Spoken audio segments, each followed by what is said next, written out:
come with us, because if you do, then I should warn you. You got to hear all sorts of things. Ghosts from the past, aliens from the future, the day the earth died in a ball of flame. It won't be quiet, it won't be safe, and it won't be calm. But I tell you what it will be. The trip of a lifetime. Trip? What are you talking about, Charles? This is a podcast. And what is that accent? Okay, never mind.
Welcome to the very special 200th episode of Next Stop Everywhere, the Doctor Who podcast. I'm one of your co-hosts, Charles Skaggs, back in the TARDIS for this very special episode, joined once again by the guy who has put up with my nonsense for 200 episodes or more, depending on your point of view, Jesse Jackson. How you doing, Jesse? I am great, Charles, and I am so happy that the console of the TARDIS is fully staffed, shall we say, today. We have a cast of all-stars joining us to celebrate this epic occasion. Yes. So when I was planning this episode, trying to come up with ideas, I thought about it, and I was like, well, who do I want to bring on with, to talk with Jesse and I about, for this 200th episode? And I thought about it, and I'm like, well, we had such a really good time, at least I did, talking The Stolen Earth Journey's End back in episode 150. So I thought, well, hey, we're bringing the band back together. The band. And so I reached out. Thankfully, everyone here joining us today was kind enough to give us a nice little, make holes in their schedule for us. So I know you guys are busy, so I really appreciate you doing this. And so without any further ado, let's bring in our special guest companions once again. So coming in, of course, from my fellow podcast host for the Ghostwood, the Twin Peaks podcast, and also the co-host of Gold Standard, the Oscars podcast. Let's everyone welcome, please, Xan Sprouse. Welcome back to Next Stop Everywhere. Hi, Xan. Hi, Charles. Hi, Jesse. Hi, everybody. Thank you so much. Thank you so much for having me on this podcast. You know how I feel about autons, so I appreciate you bringing me in for this one. Yeah, you notice I even scrounged up an autons episode for you to kind of talk about because there's not a lot, but you found one for me, and I cannot thank you enough. Well, we've talked about that. Auton episodes are very few and far between on Doctor Who for some weird reason. They're awesome. But they're awesome. So I got you not one, but I got you two Auton episodes that we're going to be talking about today. That's super impressive. Next, let's bring in our Italian brother from another mother, one of my best friends here on doing podcasts, and my fellow co-host who recently joined me on Titan Talk, the Titans podcast. And hey, another host of Gold Standard, the Oscars podcast, and a little podcast you may know called Happiness and Darkness, the superhero movie podcast. Please welcome everybody, DJ Nick. Nick, how you doing? Hey, Charles. Well, I have to say, when it comes to bands, if I can play drums, I'm happy to be a part of this, as I am a drummer born and raised. But thank you so much, and of course, congrats on reaching this incredible milestone. And I cannot express enough how honored, elated, and happy I am to be a part of this episode with such a great group of people. So just thanks so much for inviting me and having me today. Well, you're always welcome, sir, and hopefully you won't be the drummer from either The Who or Spinal Tap. So fingers crossed. I'll try not to. You can't dust for vomit. So points to you if you caught the Spinal Tap reference. So moving on, let's bring in the guy who is one of our great trivia buffs and apparently is someone who hit on Sophie Aldred back in the day. John Takacs, welcome back to Next Stop Everywhere. Hey, Charles. Thanks for having me back. So, doing good. I've when we did the big one last time, I was the new guy with all you veterans. I'm still the new guy with all you veterans, but I hope to do a great job for you. Oh, we consider you a veteran by now. You've done enough of these. I think that counts. And yes, I did try to. I was hitting on Sophie Aldred, and yeah, she was busy at the time. So yeah, that was a very interesting story you relayed earlier on our private chat for our 200th episode gathering. So maybe we can get into that later on. But for right now, we'll table that for right now. But it's a pretty good story, I think. So, all right. And last but certainly not least, coming in from not working at Myers for once, and one of our favorite special guest companions. So everybody, please welcome back Christine Peruski to Next Stop Everywhere. Oh my God! You added an S to Meyer. I'm gonna have to shoot you. Meyer. It's Meyer. It's an Ohio thing, Christine. No, it's a whole Midwest thing. Trust me. I get it all the time. Just FYI, I play the trumpet. Not well, but I have been playing it for a very long time. So I'm in on the band as long as it's more the older style where they actually had other instruments, not just guitars and drums. So I'm in. I know you. It's been a while since we had you on, so I'm very glad that you were able to join us. I can't recall, but I think the last time you were on, wasn't it 150 that you were on? I think so. I think that was the last time. I keep thinking, I got to get back on there. And then I don't. It's kind of the story of my life right now. I got to do this. I got to do that. And then I just don't. And then I think about Charles, and I think, I don't really want to do that, do I? But anyway. No, that's definitely not one of the thoughts I have. All right.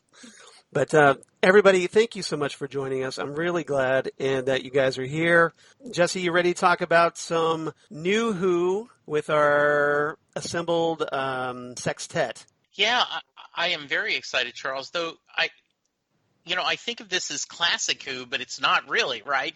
But it's been so long since we've had it, it feels like we're going not back, but we are going back to I think you can make the argument one of the best season-ending duo of episodes, I think, in modern Who history, as far as I'm concerned. I love these two episodes. Yeah, this episode, the story we're going to talk about has about 10 years of mileage on it now, if you can believe it.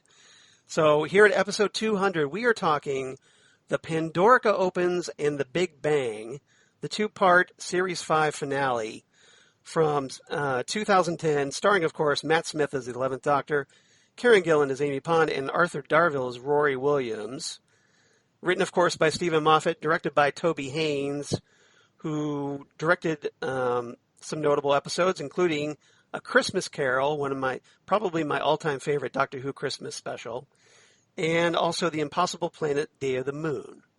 So this should be a lot of fun to talk about. There's a lot of characters in this one, especially in the Pandorica Opens, and a lot going on. And hey, if that wasn't enough, we'll throw in River Song too.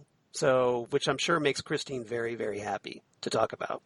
All of it. I love all of it.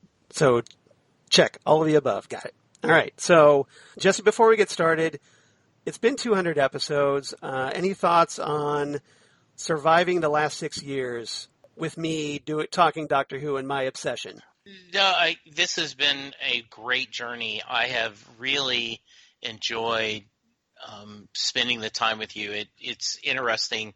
I've been talking to you a little bit offline and to a couple other people that, I'm getting a little tired of podcasting just because I've kind of been pushing myself with some of the other podcasts I'm doing. And kind of burn yourself out a little bit, maybe. Yeah, just a little bit. Self-inflicted. Jesse needs a break.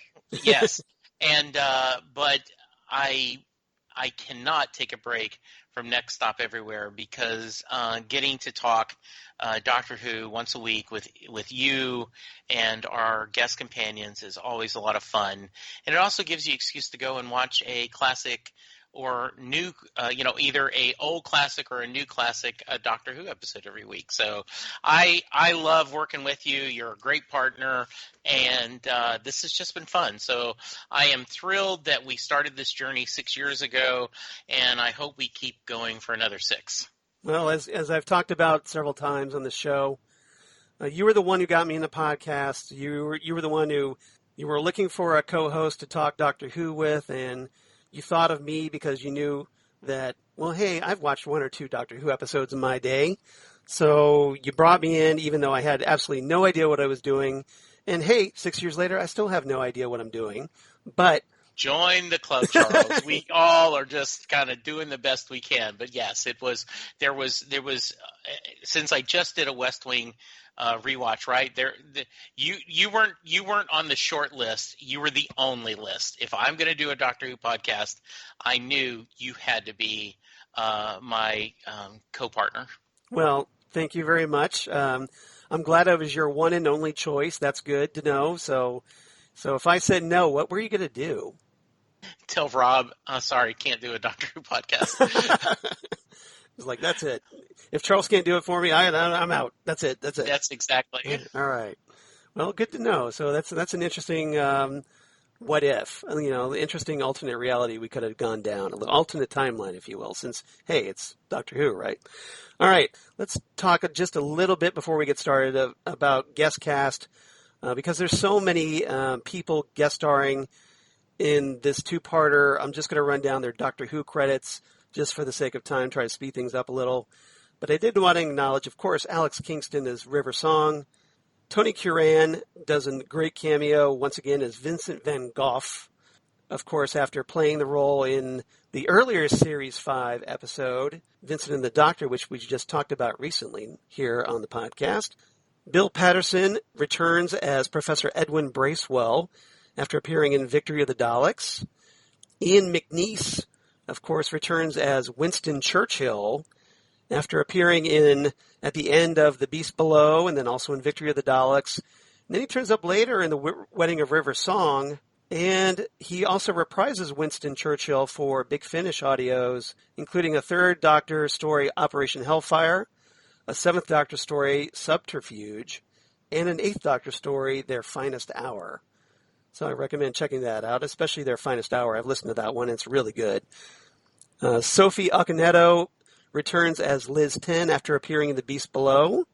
And she's also appeared as Allison Cheney, the web series companion of Richard E. Grant's almost 9th Doctor in Doctor Who Scream of the Shalka, the almost animated series that we got right before they announced that Doctor Who was returning with Christopher Eccleston back in 2005. And they only made the one adventure, and it was kind of relegated to the obscure Doctor Who trivia section.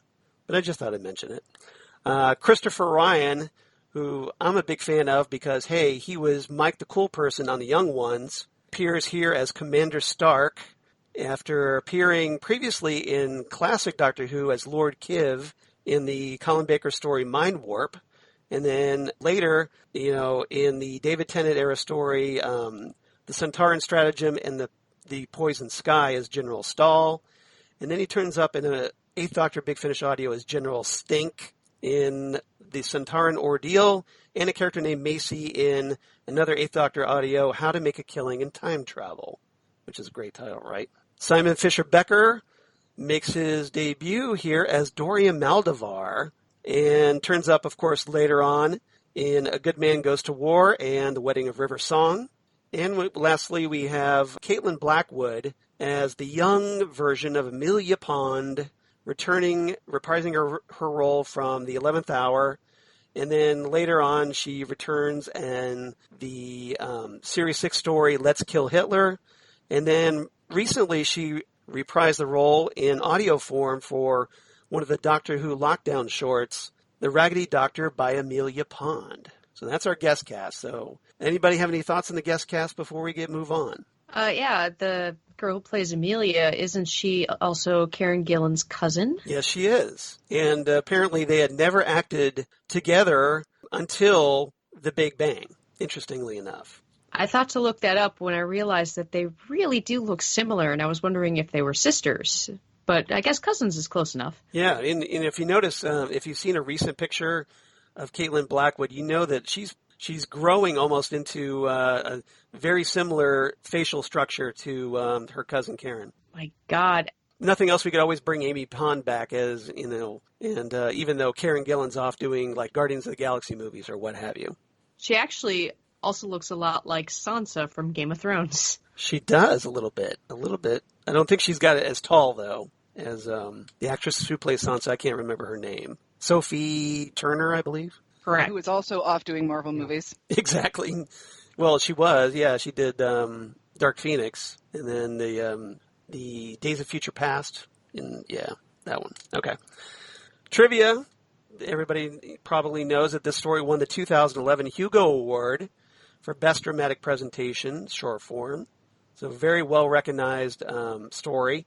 And Moffat stated that The Big Bang was his favorite dirty Doctor Who joke reference to Amy and Rory conceiving their child in the TARDIS that night, who, of course, later became River Song. Wow. So which gives that title a whole creepier connotation, in my opinion. Especially since the Doctor kept saying Big Bang 2. Right.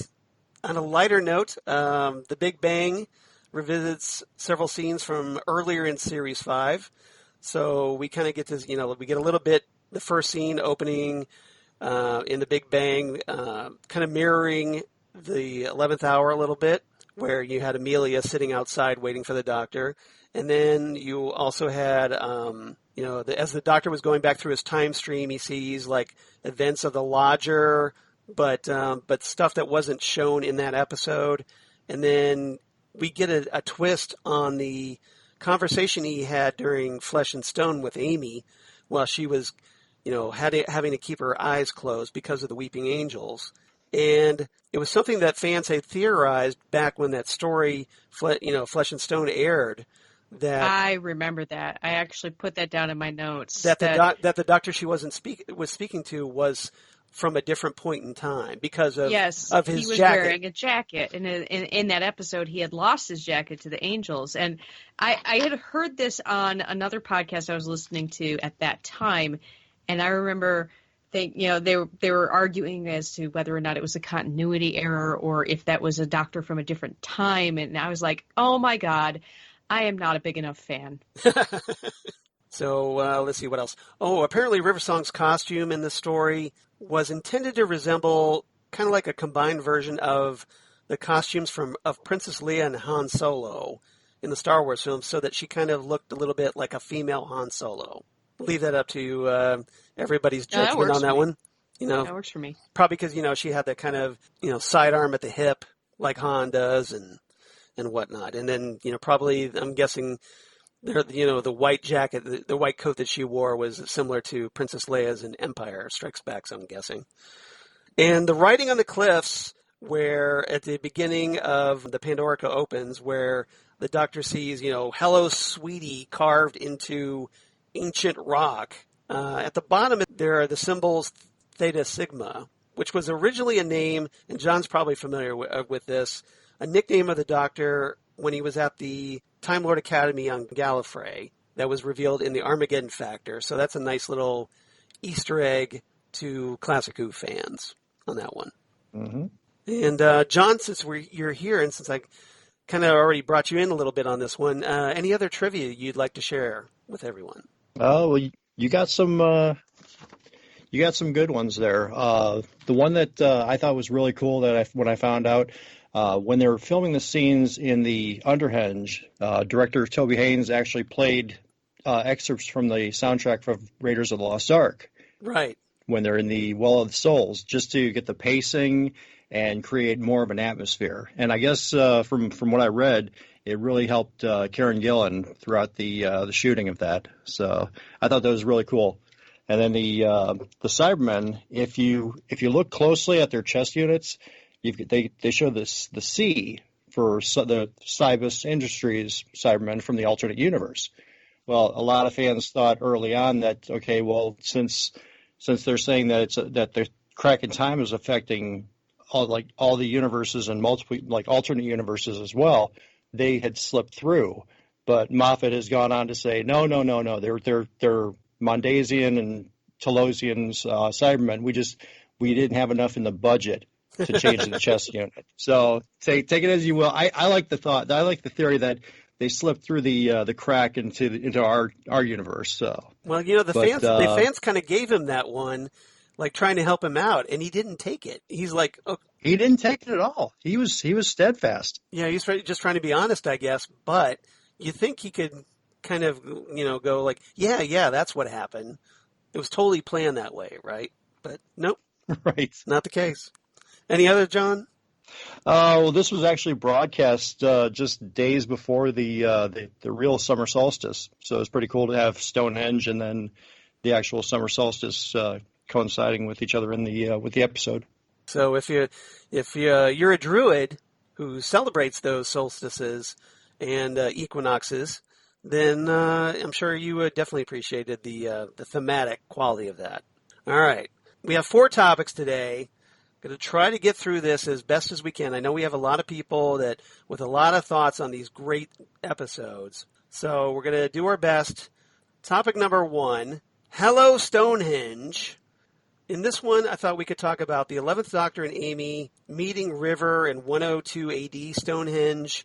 And we can also talk a little bit, if you want, about kind of the events leading up to that, where, we see River breaking out of the storm cage and, all the little cameo appearances by everybody kind of to set the ominous tone of the story. So we get Vincent van Gogh, we get Churchill and Bracewell in World War II. And so if anybody, has anything they want to share, please feel free. Jesse, let's start with you first, since you, of course, were right there at the beginning, so it's only natural, I guess, to start with you first. So what are your thoughts on kind of like the first half of the Pandorica Opens, where we have the Doctor and Amy meeting River and then going, getting into the mystery of the Pandorica? What did you make of that? So as I'm watching this past weekend, I'm smiling because, I want to make the case, this is what every season finale should be, right? You should have all the characters that have been seen in the previous in this season, kind of a reminder. We go visit everyone again. We see Vincent. We see we go back to Queen Elizabeth. I can't remember which one she was. 10, 10. Yeah, Liz, 10. Liz So 10. We're catch all these previous characters that the show was willing to, one, spend the money to have them come in and do, sort of cameos, but also take the time to write all this, to build that. And so that just gets you off in an amazing, gets the episode started off in such an amazing way. And then when you get River and you're reminded at this point you didn't know who River was, there's still that mystery, and the Doctor isn't sure who she is, even though he trusts her. And this is early in their relationship, though late in hers, which is always kind of timey-wimey and fun to see. I love Alex Kingston. I just think that she she plays River with such a joy and love in her heart. This is something. This is an iconic role, and she relishes that she is part of the Doctor Who universe. And seeing her doing that, like when the phone call comes in and she's worried and she's explaining what's going on, being Cleopatra, just everything about it is just joy for me. She just owns the screen. Yeah, I mean, Alex Kingston's great. I love her. I love the way, and this is still kind of early in her quote-unquote relationship with the Doctor, where, you know, they're just now really starting to flirt with one another a little bit, but that chemistry, even though with Alex Kingston being older than Matt Smith, I think is still pretty electric, and comes off really, really well, in my opinion. All right, Xan, have you seen this story before, or is this brand new to you for the first time watching this one? It was almost brand new. I hadn't seen it since it aired. Okay, so it's been a while. It's been a while, yeah. And I was watching it, and Chris was watching it with me, and he was saying, "Have I seen this?" And about a minute before everything happened, I was saying, "Yeah, this is when this happens," and this is when, because I was remembering it as it went along. So it felt pretty new because it was so. I had not done a rewatch of this one, and so it was fun to be watching this and thinking, oh yeah, this episode was amazing. I forgot about how good this one was. I did try to pick a good story, you know. So it is a fantastic story, and I love when a TV show does callbacks and nostalgia at just the perfect amount. And this one just hits it out of the park for that one. You know, you don't have it overflowing with too many people that we've seen, but it's full of a lot of people that we do really like. You know, I love Liz 10. I always wanted to see more of her. So when she shows up in this, and I'm always like, oh, sweet. And it did a really good job. Sophie Okonedo, I think she's a great actress. Yeah, she's fantastic. And I love it when a TV show does not go over the line with overdoing it. And this, with Jessie, I love Alex Kingston so much, and there are scenes when her and the Doctor are just trying to get things to do what they're supposed to be doing, and they're, you know, he's the screwdriver and she's got her apparatus, and they're just going back and forth, and they're really just playing so perfectly off of each other, and because it's Doctor Who, it feels like they're making things up as they go. I mean, sometimes Doctor Who really feels like a childlike imagination where, oh, I have this thing that does this and that, and with how the screwdriver can just do anything, and like magic. You can just kind of make it up as you go, and they play it so whimsically, but yet so serious. I don't want to say seriously, but so naturally, credibly. Okay, that's a good way, adjective. Yeah. And I think that they work perfectly together. And you know, Alex Kingston is just a gem of a performer. Yep, I definitely agree. Nick, how about you? What are your thoughts on the Doctor and Amy encountering River way back in the 102 AD? Well, first off, I want to definitely send a shout out to my sister under the Star of David, Alex Kingston, who recently found out she was Jewish, and I really appreciated that. I'm like, yeah, we've got another sister, and she rocks. So I was super happy about that. You got one. Exactly, and I'm very proud about that for sure, Charles. But outside that, obviously this is not the first time the Doctor has been to Stonehenge, and I thought this was a nice nod to classic Who for sure. And whenever I think you get these three together, it's always a joy. And of course, at this point, as even Jessie was saying, we still don't know who River actually is and what her connection to Amy is. So at this point, I think that Amy almost looks up to her and admires her. I almost got that Cable Cyclops vibe, to use an X-Men comparison. Though, of course, Amy and River's relationship is less tumultuous than Cable and Cyclops. But that's the kind of vibe I got, but I really enjoyed this trio and what they get up to. And I'm actually glad that this time around, River was sparing on her spoilers catchphrase, as at times it gets overused and can be a tad annoying, at least to me. But outside of that, I thought it was fantastic, and I thought it was a great way to kick off this episode for sure. Yeah, sometimes I agree. I think sometimes less is more, especially when you're using a catchphrase. I think it should come out of the blue. And that way it feels like more like a treat as opposed to just like, oh, I'm just waiting for the catchphrase to come along. Mm-mm. So, yeah, I totally get that. Let's move on. John, any thoughts about River and the Doctor and Amy? Well, I think they're a great team up. Yeah, early on, yeah. I love the fact that River in this part of the story, she knows way more about everything that's going on than the Doctor and Amy. So it's almost like they're playing catch up to her.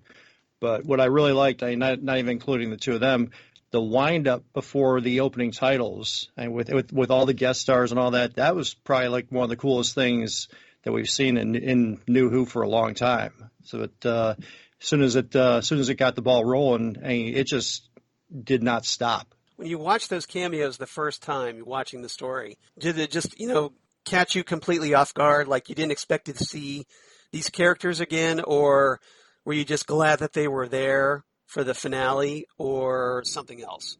Well, it's just like Jesse said, it's nice to see like things that came before them in the same series, like kind of brought together for, okay, we know that the crack has been an ongoing thing throughout this entire series, and just to bring all of them together who've been affected by it in one way or form. So it was really cool just to see them all back together again, just even if it's just for like a minute or two. Yeah, just to give that sense of continuity. Mm-hmm. Yeah, and you brought up a good point, I thought, about talking about River knowing more than the Doctor. I think that's partly the attraction that the Doctor feels for River, is that she's something he hasn't encountered before. She's unique, and she knows more than he does, which usually he's the guy who's the smartest man in the room. And with River, when River's around, sometimes it's the opposite. That she's the smartest woman in the room. Well, it's cool because if there's certain scenes where if Amy's asking the Doctor a question and he doesn't know the answer, the first thing he does is turn to look to River. Right. I did notice that. Yeah, they seem to be relying on each other more, especially the Doctor actually trusting River more, I think. Mm-hmm. All right. And Christine, what about you? Any thoughts on? I know you're a big River song fan, so I'm guessing you have one or two thoughts on River. Oh yeah. Well, first off, you were asking Xan if it had been a while since she's seen these episodes, and it had been a while for me, but watched them enough in the past that immediately I knew I needed to rewatch the entire series before even getting to these episodes, because I knew how well connected the entire story was. Every little bit of the series led up to these two episodes. So you watched all of Series 5 before? It was so hard on me. No. It was just so much torture and work. No, don't make me watch more Doctor Who. No. The things we do for you, Charles. Yeah. I know. And don't think I'm not appreciative, because I really am. I do appreciate it. So I appreciate your diligence. Yes. My thoughts. The writing on the old cliff. The Doctor says, "I can't believe I never thought of this before." Translating those words, they've never been translated before. I mean, that should have been a red flag for him. Why hadn't he ever thought of it before? Because suddenly that event had come into existence. River suddenly went to that cliff to write something for him, knowing that he'd go to it because he wouldn't be able to resist. And I have a question about this. If it had never been translated through all of that time, what language did she write it in? My guess, Old High Gallifreyan. Aha! Because that's something only and the Doctor would know.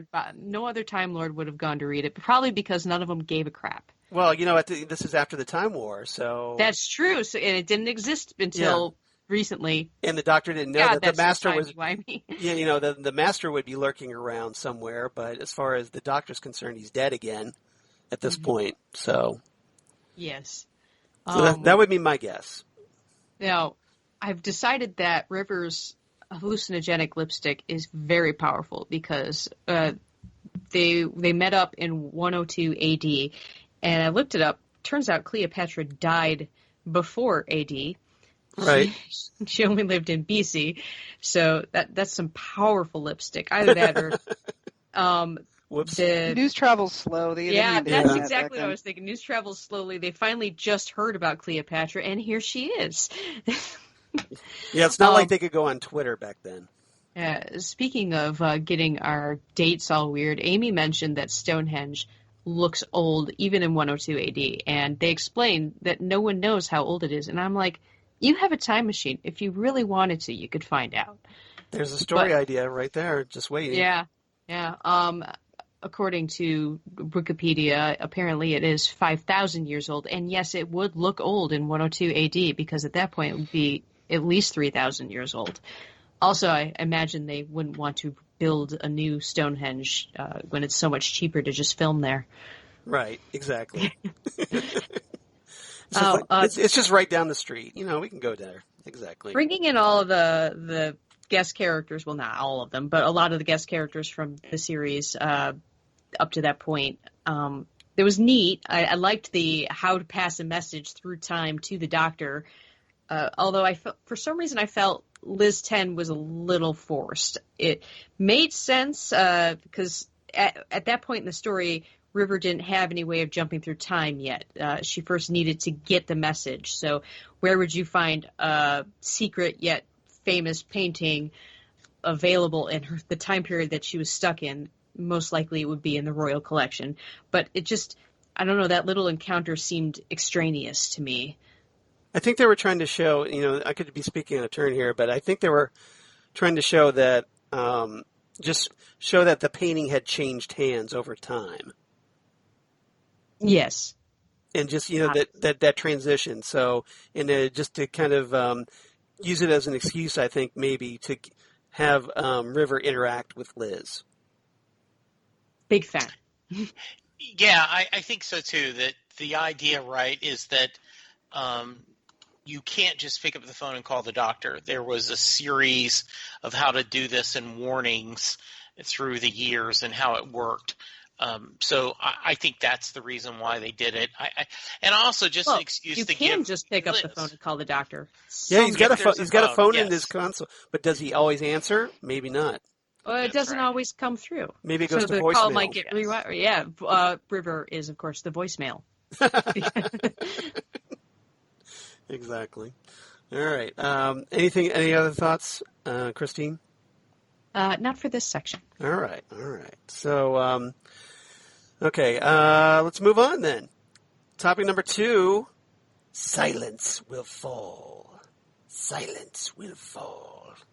And this, of course, is the big Pandorica trap that I want to talk about. And, of course, got to talk about the Alliance, where we get, this is like a huge fanboy, fangirl moment where we get all the Doctor Who monsters teaming up to take down the Doctor once and for all. And also want to talk about, well, hey, Rory the Auton in this one, because there's a very dramatic reveal at the end of this, and at the end of the Pandorica Opens that I definitely want to talk about, and I can't think of anybody better to start off this section than Xan Sprouse, Auton fan. Oh, see, and I've never understood why we don't see more of the Autons. Yeah, it's so cheap. You just make a hand. Right. You can even just do one hand, close up on that hand, coming apart, gun, done. Yep. It's so easy. I mean, I don't get why we didn't see more Autons. It just must be that I'm the only one that likes them, I think, is maybe what the deal is. But I like them. I think they're cool. I love. You're not alone, Xan. Exactly. Thank you, guys. See? Thank you for Auton solidarity. We're the Auton support group.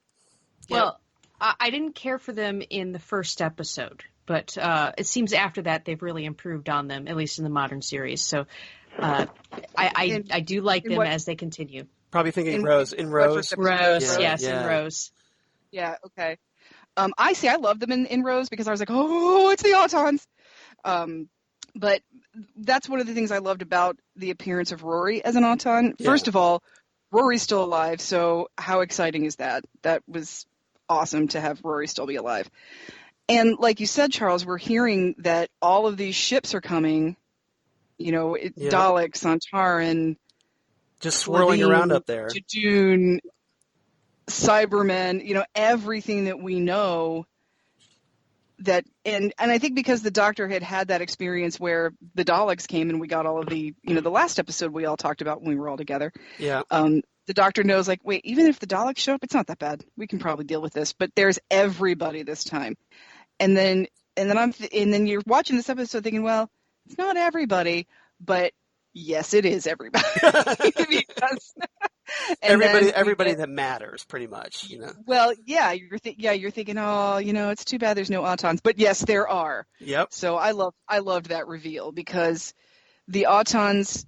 Not only did we get to see Autons, and I think they're fantastic villains, because what makes them easy to do on film and what makes them inexpensive is that you can have your regular actors be your villains. And then, like I said, close up on one model of an arm with the fingers folding down, and then you have a gun, and boom, yep, and then boom, you have Autons. So they're scary for that reason because who else could possibly be an Auton? Mm-hmm. And kind of like an Invasion of the Body Snatchers type thing. Very much like an Invasion of the Body Snatchers. And when are they going to switch over? Yeah. When are they going to switch over to being the bad guy as opposed to being who you think they are? So I think they're a fantastic villain. I think they're very scary because of that. And even back in the day, like from Spearhead from Space, yep, where they are actual mannequins, what's scarier than a mannequin, So it was really exciting to see that. And on the other side, we got the Autons to thank for giving us Rory back. Exactly. So I thought that was wonderful. And albeit in plastic form.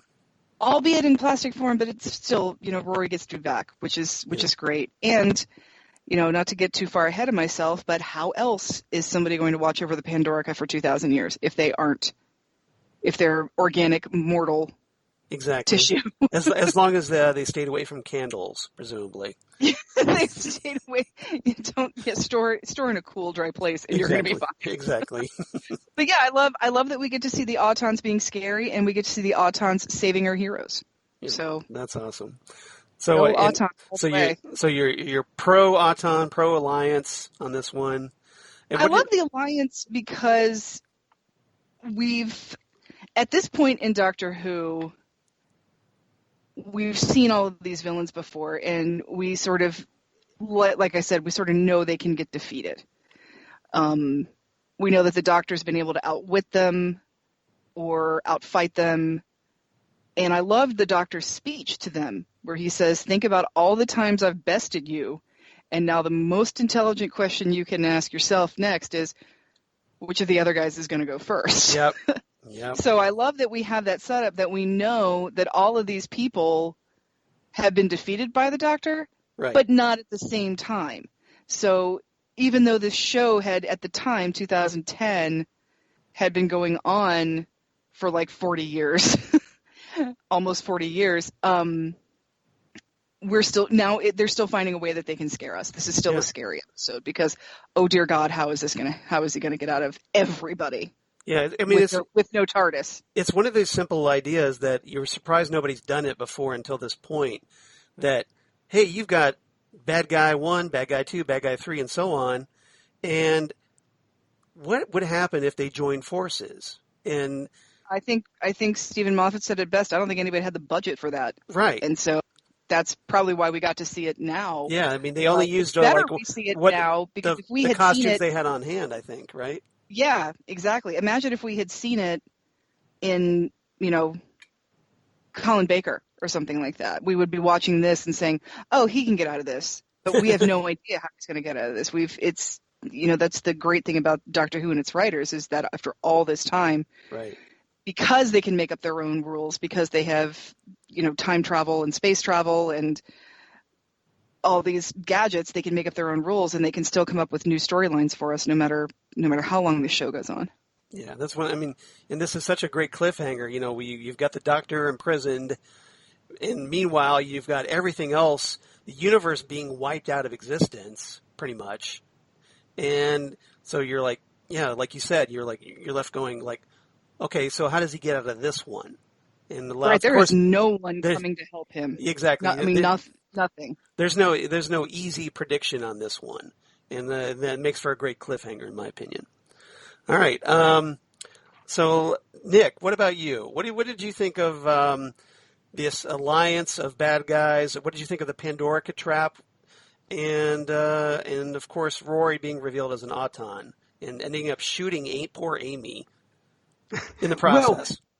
Well, first off, this is why I wanted Xan on Gold Standard. And Xan, we'll definitely have to ask Rachel what she thinks of the Autons when we record tomorrow, as I'm an Autonophile myself, if that is even a word, but I guess I just coined it now. Exactly. You heard it here first, folks. But yeah, I think this was a nice tribute to both classic Who and New Who when it came to pretty much featuring every single villain we had seen thus far, with the only exception of the Master. But I guess you can't always get what you want, and it may have been overkill had he made, kind of a surprise appearance. I mean, the concept was pretty fun, and I think the fact is, obviously, the basic concept in this is the enemy of my enemy is my friend, as of course all these races are brought together for their common hatred and fear of the Doctor. And I love that the Doctor is just elated that all these races are working together for a common goal. And he's like super happy about it. He's like, you guys are getting together, it's wonderful. And the speech he gives, I think, is one that the Doctor, of course, is not new to. And I think this will somewhat hearken to what we will get in the Time of the Doctor, when he's kind of making this speech to the invaders and stuff. And just seeing all these well-known villains together, I think very much made us see how high the stakes were. Also, when it comes to Rory, well, I have been a big fan of Arthur Darvill's work, from obviously Doctor Who to Broadchurch and, of course, Rip Hunter in Legends of Tomorrow. Yep. And it's, of course, I think it's no surprise that he landed the role of Rip Hunter after Doctor Who, because obviously time travel and what have you. Like, this guy knows how to time travel. Let's get him as, kind of the captain when it comes to that. You mean the American Doctor? Yeah, it's almost like he was overqualified for that one, doesn't it? I very much think so, indeed. I mean, I think he is the one with the most profound narrative arc in this series as a whole, as he is the one who comes out the most changed of all, both physically and emotionally. And you have to feel bad for him when the Doctor takes his time to acknowledge him. It takes forever to even realize he's there. And I'm like, come on, man. I mean, I felt really bad for Rory. But that was consistent with Matt's Doctor, though, because very true. Matt's Doctor, the 11th Doctor tends to miss the obvious. And he even comments about that, like, sometimes it's staring me right in the face, and he's saying this as he's right in Rory's grill, telling him this. So I could see. I think it's pretty consistent, at least with his character. Well, it definitely follows that trait for sure. But it was just like I felt so bad for Rory, because he is kind of, in inverted commas, the loser of the group, because he's the Xander of the group. Exactly. To use a Buffy term. Yeah, I mean, and he's the Zeppo. It's just like he's the Mickey. Yeah, or in some bands they could say the bass player. If there's a band, he would play bass. But he's the Ringo. It's just like, and then the fact that he's trying to reconnect with Amy, and of course the whole concept of the lone Centaurian is incredibly poetic. And I was glad to see that at last these two got to passionately make out in the museum, as I was getting tired of Amy making eyes at the Doctor.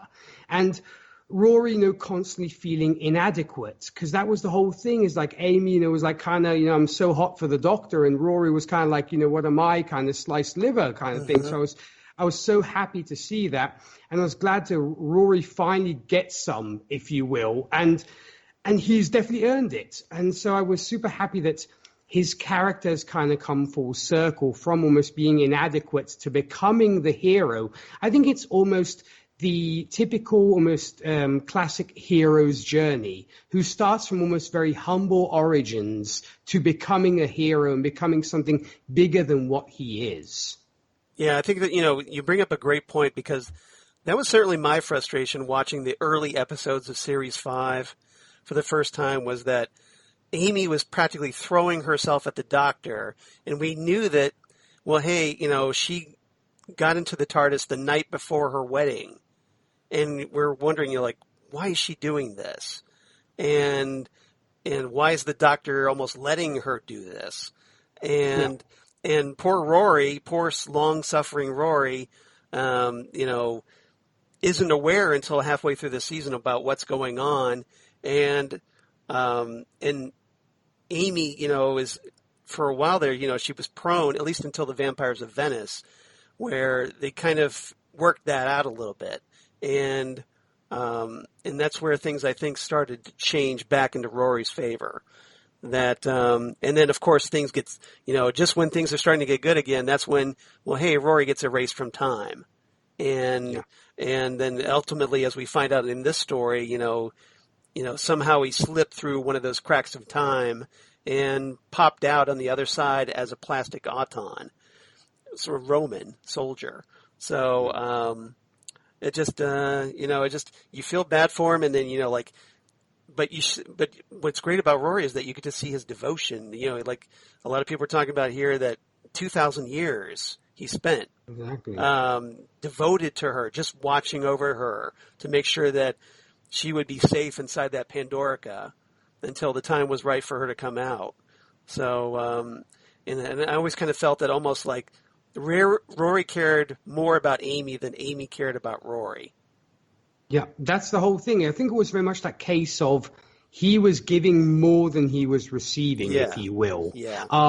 But hey, I will hand it to Amy for appreciating Italians being hot. I appreciate that. Yeah, that old stereotype, you mean? No, just kidding. It's a stereotype I'm more than happy to accept. Okay, all right, fair enough. John, how about you? What are your thoughts on our Alliance of Evil, if you will, in the Pandorica Trap?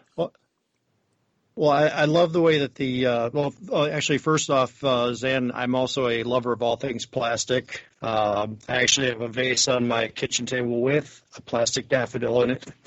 Nice. So we'll call back to Terror of the Autons there. It wasn't a gift from a Colonel Masters, was it? I was going to say, keep your eye on that thing, man.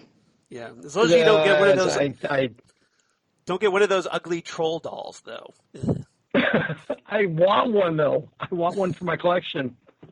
But don't leave it in the backseat of your car either. Yeah. You're right.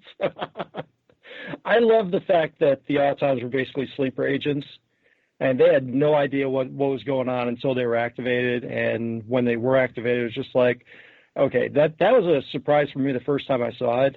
I did not see that coming at all. Right. The Alliance, I might be in the minority here. I wasn't too keen on it because you figure the Daleks have only aligned themselves twice with others, once with the Master and then once way back when in the Dalek Master Plan. Yep. And even when the Cybermen suggested it at Canary Wharf, they got 2 shots to the chest and that was all over for them. The Jadoon, they're basically a police force that worked for the Shadow Proclamation. So, and the Sontarans, I can't see them allying themselves with anybody. But if this threat was so big, obviously Stephen Moffat wants to make this a huge grandstand of bringing in everything that he can. I wish the Daleks would have been the bronze ones, not the Power Ranger Daleks, though. Oh yeah, the iPod. What I call the iPod Mini Daleks. Yeah, with all their different colors. Not so many. They're freaking huge. Yeah. But I'm not a fan of those big colored ones. So I would have loved to see the bronze Art Deco ones, as they've been referred to. Mm-hmm. And we get a Hoix. We haven't seen a Hoix. We only saw a Hoix once, and that was in Love and Monsters. It was a Scooby-Doo chase. So I was like, what is he doing in here? Right. But it was, I think it was just like a fanboy's dream come true to see all of them together. But in like looking at the big picture, I wish it would have been like maybe just the Nestines or just the Daleks or just the Cybermen. I wasn't really a fan of the Alliance. Okay, so you would have preferred a smaller scale on as far as the bad guy. team up. Yeah, and my big question was, okay, who had the time travel device? I know Daleks have time travel technology, but did they bring everyone all the way back to 102 AD? And if they didn't, and you got Silurians there who have never even met the Doctor yet, right? And there are a lot of it's a Moffat plot hole type thing. So it's yeah. I was questioning it right after I saw it. It's very cool to see. Yeah. But it's just a lot of it didn't make sense to me. So basically a big hand wave going, yeah. Yeah, pretty much. It's Doctor Who, roll with it, move on. I would personally love to know the negotiation process that went on in forming this alliance, because you've got all these disparate groups and alien races and whatnot, and I would love to see how they came to the table and decided, yeah, okay, we've got the Doctor Who equivalent of climate change. We need to deal with this. We got to get rid of the Doctor and save the universe. But so I just it's one of those I'd love to see how that actually came together. Maybe I'm the only one. If you listen to the when River's telling him what kind of ships are out there, and there's more that didn't even get shown because of obviously budget. Yeah. And you had Draconians, Pteroleptals, and you had Weevils there too from Torchwood. Roboforms. A ton of them. Yeah. Yep. So, all right. Christine, any thoughts about our Auton Rory? Yeah. Building on the alliance and how did they get them all together? My question would be, what were all of them needed for? Because they just pretty much made the Pandorica. It made a trap for him, a trap that was enticing. Did it really require all those races to do it? I mean, I really feel like the whole thing could have been pulled off by just the Daleks or the Cybermen, maybe two or three of them. Were they all really that necessary for this particular, because the whole idea is that this is huge and something needs to be done about it. How do we stop it from happening? We got to trap the Doctor. How do we do that? This is how we do that. Well, maybe a couple of races just built it, and then everybody else just went along and said, okay, we'll just show up when you're ready to spring the trap, because we want to be there to see this. Yeah, so really they just wanted an audience. They're spectators, exactly. Oh, how like the Doctor they are. And speaking of the Doctor, that big stirring speech he gives that's just meant to intimidate all of the bad guys. The Pandorica first speech. off, yes, the big I've got the Pandorica speech. Yep. And which I'm sure is on everybody's favorite quote lists. I left it out because I was sure somebody else was going to get it. But the first time you hear it, it's very cool. It's brilliant and brash, and it's so cool hearing it. But then you go back to it, rewatch the episode, knowing what's going on, knowing that the bad guys planned all of it, and you hear it from their point of view, and he's got to sound so stupid. I mean, they must be thinking, this guy is so clueless. I mean, well, it sounds cool the first time because you think you know what's going on. He thinks he knows what's going on, and he thinks he's got a way to at least stall them for a little bit. And right. No, you've totally fallen into their trap, and they already know that. Everything you're saying tells them that you have fallen into their trap, and you sound stupid. You just sound stupid. It's He's so funny. He's saying it in the middle of a group of autons. Yeah. I mean, it's so hilarious how he can be so clueless and just he was relying, I think, like you said, he was trying to buy some time there. He was scrambling because he knew that they were surrounded. Mm. So he figured, I totally understand it from his point of view, but when you hear it from their point of view, wow, it was all of the wrong things to say. They were probably counting on his arrogance a little bit. Yeah. Now they made up this whole trap from stuff they found in Amy's room. We got the evidence. Someone landed at her place at a certain time and went through her room to build this trap. And looking at it, oh, come on, you guys, you only pulled from 2 books and a picture? That's all we get? That's all you needed? Did it even have to be from Amy's memories? I don't know. It was a little disappointing for me. But see, that worked for me though, because I think if they had pulled more, Amy would have been onto it. But since they pulled these existing things like the Romans or Pandora's box, and the Doctor says nothing's ever a coincidence unless it is. But I think if there had been fish fingers and custard, I don't know what else. If there had been a bunch of other stuff that we knew was in Amy's house, Amy would have been like, wait a minute. That'd be like if somebody created a trap and there was like Pez, Twin Peaks, Elvis Costello stuff, and a bunch of cats. It'd be like, okay, somebody's trying to get Xan in here. Yes. You know, it would just be a little too obvious, I think. So I think the Xandorica trap. The Xandorica. Yeah, exactly. See what I did there? Exactly. I see what you did there, and I love it. So I think that those picks worked for me for that reason. I think I just wanted like one more thing, one more thing to tie it all together. But I guess he really only heard 2 things that Amy liked to make it a coincidence, and maybe Aunt Sharon threw a bunch of stuff away when she was out, when she goes to camp, and then maybe Aunt Sharon goes in and sucked it all in. Yeah, and then maybe Aunt Sharon goes in and like cleans her room, and that's why there's not much left right now. Threw away all her and cool Sharon's stuff. like, well, this is her favorite book, and this is from school, so let's keep that stuff, but we'll get rid of all the other. If you had heard a third thing, 2 is a coincidence, 3 is a pattern. So maybe they're like with just the 2 things. Although they did pull in Rory, which I think threw the Doctor off because it wasn't so general. It wasn't something vaguely historical. It was something specific. So he didn't put it all together from Rory and being Rory there.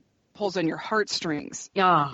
You're not thinking about him as being a problem because you're like, oh my God, Rory's finally back. Yeah, so right. The most sentimental one is the one you least suspect. Yes. Exactly. All right. Jesse, you're being a little quiet over there in the corner, so I thought I'd wake you up and see what's going on. Thank you very much. No, I'm enjoying the discussion, though I do think that Andrew McCarthy and Kim Cattrall might have something to say about mannequins being scary. Just throwing it out there. I'm sorry, that movie is frightening to me.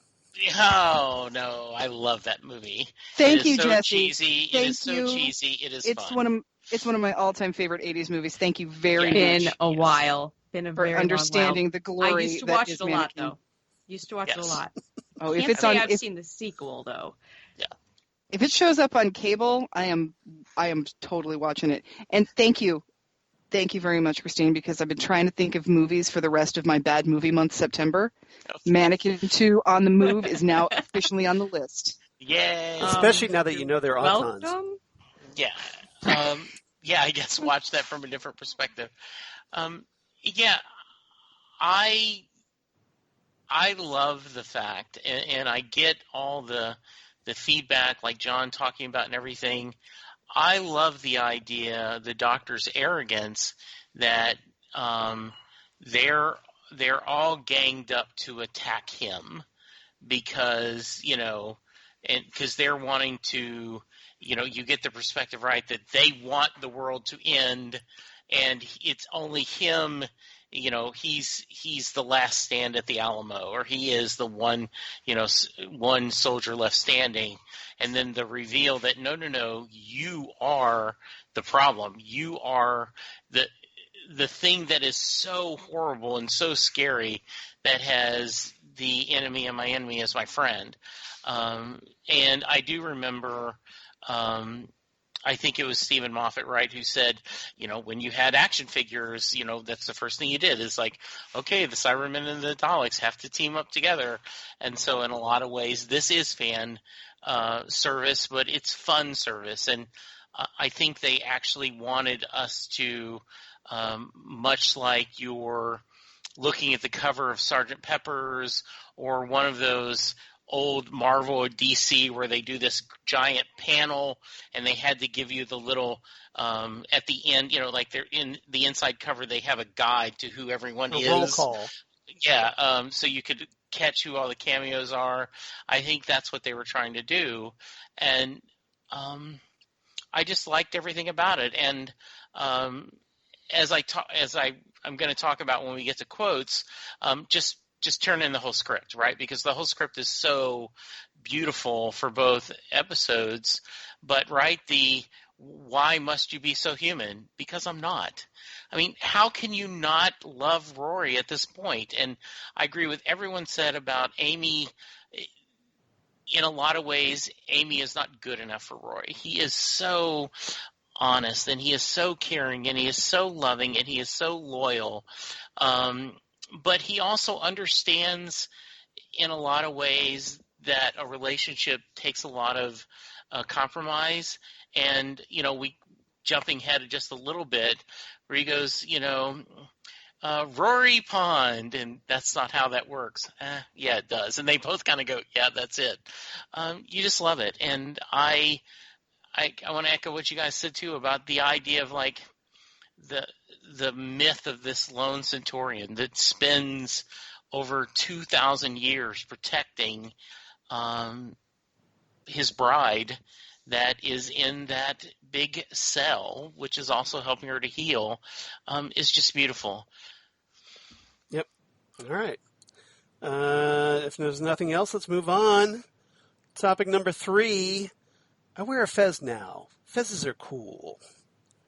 So this obviously, we're kind of now into the Big Bang territory, where we get the explanation of how the Doctor escapes the Pandorica, with a little bit of Bill and Ted-esque timey-wimey going on. Get out of my notes. Oh, I'm sorry. Was I supposed to be in there? I'm sorry, but yeah, because that's remember a trash can. Take your dad's keys. If you take your dad's keys, no, okay, I won't go down. It was me that stole my dad's keys. So don't forget to, Charles. Yes. Don't forget to wind your watch. Right. Ted, don't forget to wind your watch. Yeah, exactly. All right. Dude, why would we lie to ourselves? I had a feeling I'd be going down that road, so I just thought I'd go ahead and just jump on that grenade a little bit. Just get it all out. Just get it out of the way, exactly. But that's basically what happens here, is that Moffat, to get himself out of this little corner he's written himself into, comes up with the notion that, well, hey, time is simultaneous, so essentially the Doctor frees himself from the Pandorica a little bit here. So we get a little bit of that when the Doctor gets a future incarnation of the Doctor, goes and gets a hold of 1, a fez, 2, a mop, and 3, a vortex manipulator, and travels back to 102 AD and talks to Rory and basically has him free himself from the Pandorica and place Amy inside. So I want to get everybody's thoughts on that. Well, I'd like to interject for a second with a little bit of trivia, a little bit of Jesse trivia. Jesse once dressed up as this particular version of the Doctor, straight down to the mop. This is true. He did. You're absolutely right. When I was going to be my turn, I was going to mention that in a lot of ways, this is the iconic image of Matt Smith. Yes. I think, that if you think of Matt Smith's Doctor, you picture the fez, you picture the mop. I mean, if you go to a convention, maybe not as much now, but right in this time, everyone was wearing fezzes. Yeah. It is, I think, truly one of the most iconic images of Doctor Who, right up there with the scarf. Yeah, Doctor Who fan. I mean, like that, Jesse, you bring up a great point, because for Doctor Who fans, back in the classic days, the classic era, they latched onto that Tom Baker scarf as the kind of iconic thing for Doctor Who fans. To show that they were Doctor Who fans. Like Star Trek fans, they had like Spock ears or what have you. But modern Who fans, they came up with their own thing. They latched on, like Sure, a lot of them had like David Tennant, like long coats and whatnot, and 3D glasses. A lot of them, but Chuck Taylors. Chuck Taylors, exactly. The Converse ones, and so, but here, I think this is where a lot of new Who fans, the modern Whovians, they latched onto that look. I mean, it is very much an iconic 11th Doctor look. I mean, I have my camera shut off right now so nobody can see, but the Funko figure that I have of the 11th Doctor has him with the fez and the mop. So that pretty much tells you right there. Okay, you can turn your video on for that. You know what? You want me to show you that? Okay. Oh yeah. Okay. All right. Hold on. So, can everybody see that? No. No. No. There we go. Finally came on. There he is. There he There you go. is. I want that. He's so cute. I wear Fez now. Fezes are cool. Yeah. So yeah, it just became this very iconic look, and as a result, it almost became like the Tom Baker of the modern era a little bit. All right. So everybody, I want to talk about that, and then I also want to talk about Amelia, young Amelia Pond, before she becomes Amy, because she didn't like the name Amelia anymore. That she goes to the National It's a bit Museum. fairy tale. It's a bit fairy tale, exactly. Thank you. I was hoping somebody would help me out on that one.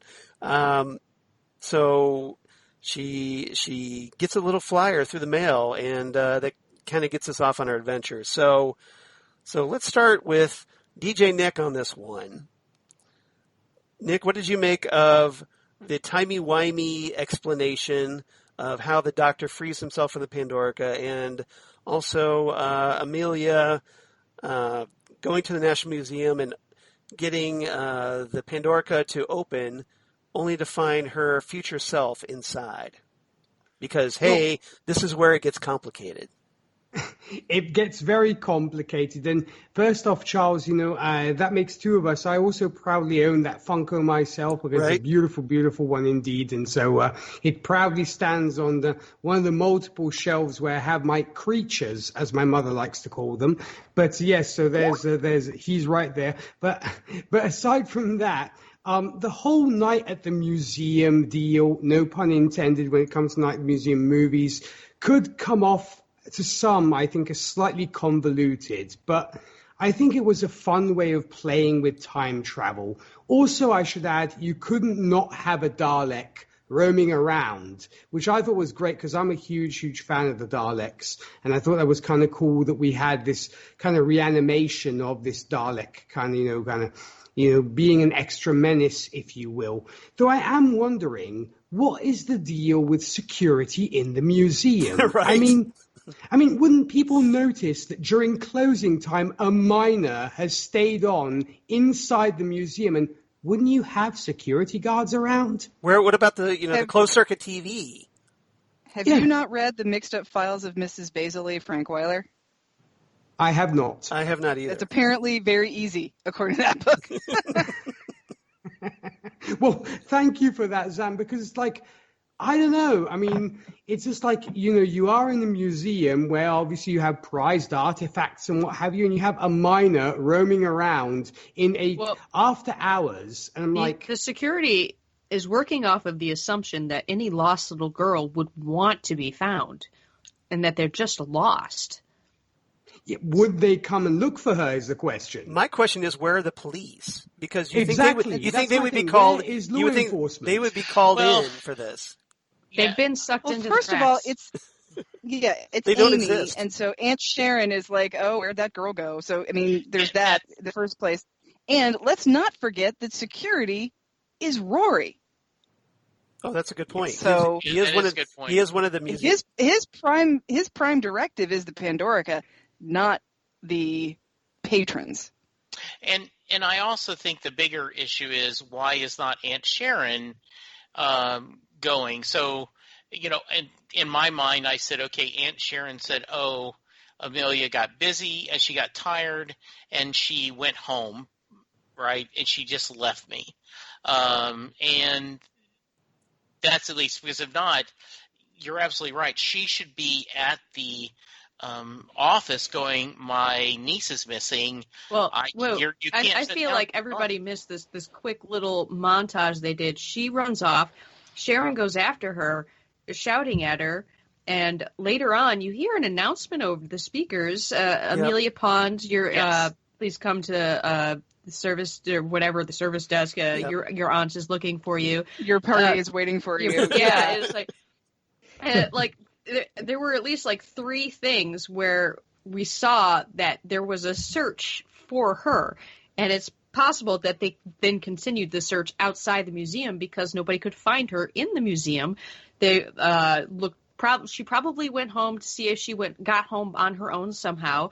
The cops are probably searching the area, thinking she wandered outside the museum. Nobody thought she's actively trying to hide from us, because that's just not what little lost children do. Yeah. I'm going to tell you guys a quick story. Please share us a quick story. When I was a kid, I don't remember how old I was. It was pre-1988, so I had to have probably been about 10 or 11. I went to the library with my mom, and she was looking for a book, and I went and scrolled off somewhere and was reading. And my mom couldn't find me, so to teach me a lesson, she drove home without me. Oh, that's and nice. made me walk home. Yeah, Wow. I was looking for her, couldn't find her. Well, what was weird is she said, I couldn't find you. And I said, well, you walked right by me. And I said, hi. And she didn't hear that. But I went looking for, when I realized I hadn't seen her in a while, and we had probably gotten the book she wanted, I went looking for her, couldn't find her, walked outside, saw that the car was gone, and I walked home. And it was to teach me a lesson for running off and squirreling myself away. And you got yourself some tough love. Maybe okay, keep in mind the library literally like 3 blocks away from my house, so it wasn't a big thing. It's not like we drove downtown or something and I had to take 3 buses home. It really was. I walked and rode my bike to the library by the time I was like 10 already. So Zen, I am now leaning was back in my chair and I'm taking my notepad, and please tell me more about your mother. I want you to tell me, in your own words, only the good things you remember about your mother. Charles, let me tell you about my mother. So by the time you got home, your bedroom was an office?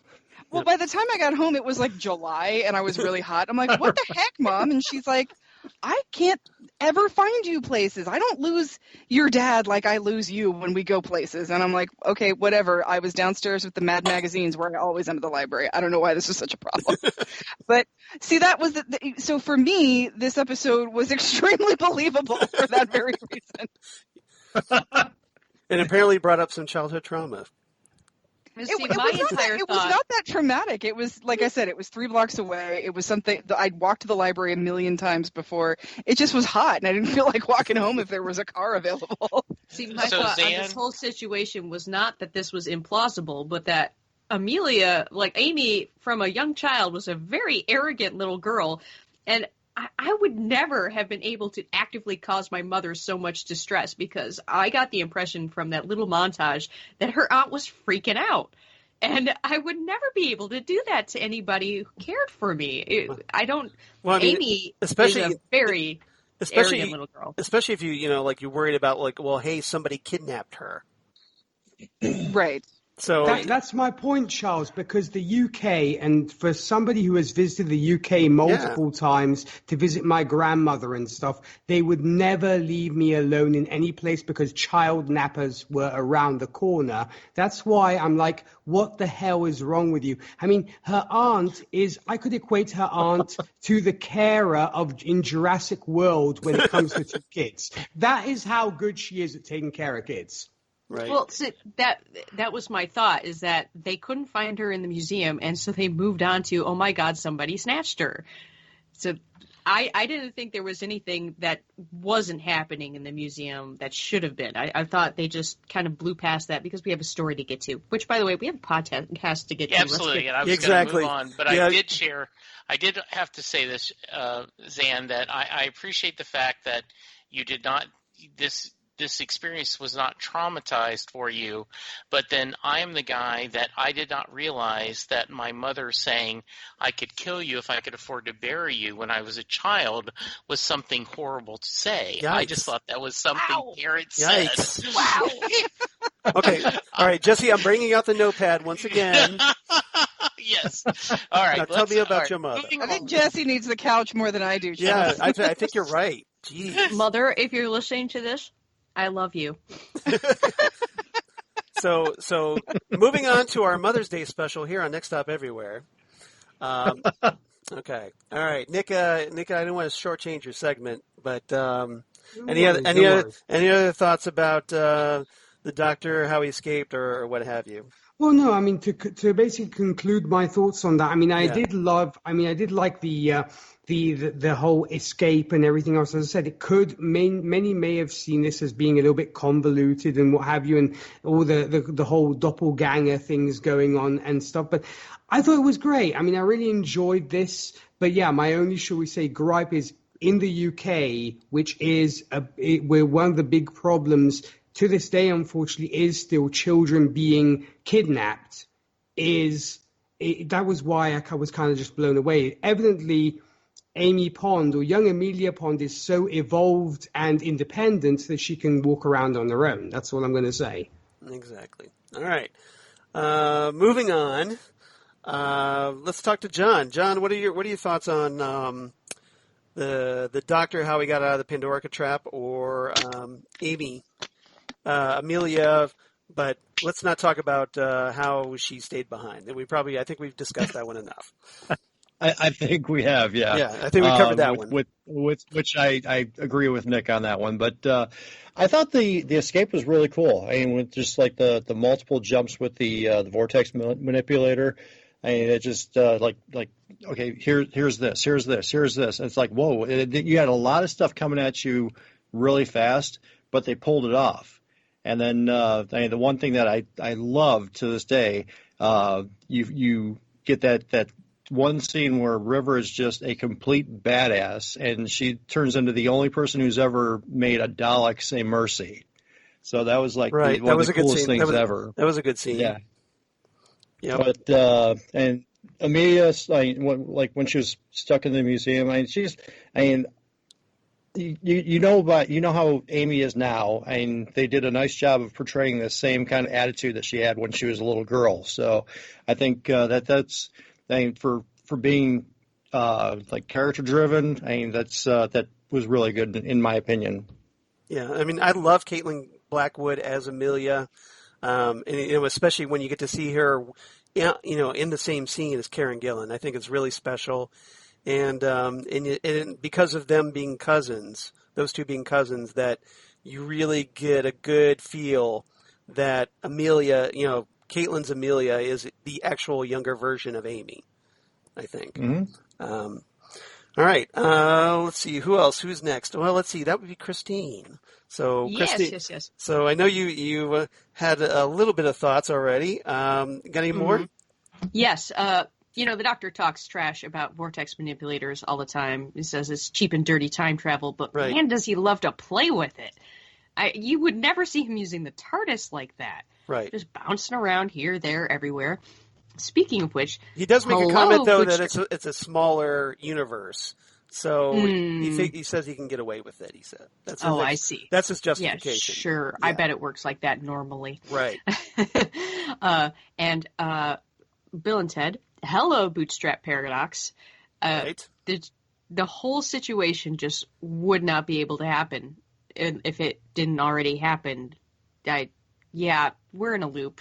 It's like he wouldn't be able to get out of the Pandorica if Rory wasn't able to open it with the sonic screwdriver, which he gave to him to get him out of, which he wouldn't be able to do if he got out of it. Yeah, Bootstrap Paradox. And now I've gone cross-eyed. Yes. Yes. Exactly. And those are my thoughts. Proceed. All right. Well, thank you very much for the permission. I appreciate that. All right. Jesse, thoughts on the Doctor, how he escaped, or Amelia, or things leading up to bringing the universe back? So I really used to be hurt when my mom said no. Yeah. I remember loving this episode when it first comes on, when I first saw it, but also having to watch it a second time on the DVR. Right. Because it is, as I've shared, I love Penn and Teller. And they're doing, like, when they do their Cups and Balls trip, they do it the first time regular, and then they do it again with a clear cups, and you still can't follow it. And so this was the same thing. Like, oh, okay, what right the goat? How did they do that? What would they do that? What's going on? And watching it this time, I still felt that joy Right. and the excitement, but it was a little easier to follow along. But also, you kind of, let's just go with the ride, right? Let's just enjoy this. So many great moments. I love the Doctor kind of acting spur of the moment and how he's thinking, and oh yeah, like the yellow pad and writing this down, and oh yeah, here we go, and remind me to do that. And it is very much like when he grabs the pamphlet and starts writing on it. Yeah, exactly. It is very much Bill and Ted, but in such a lovely way. So, and I don't think that isn't a criticism. That is more of like, right on, dudes. So yeah, absolutely great. All right. And of course, Xan, any thoughts on this one? This is the kind of thing that is why I love time travel stories. Yeah. Because you can make your own rules, and then you have your brain just reeling from, okay, well, when was the first time stream that this happened in, and what if he hadn't done what? And I just love that. I love the brain melting feature. Yeah, the brain melting nature of it, and the breadth of what you can do with the concept of time travel. And that, that scene where the Doctor is going, oh wait, that's my handwriting. Okay, be back in a second.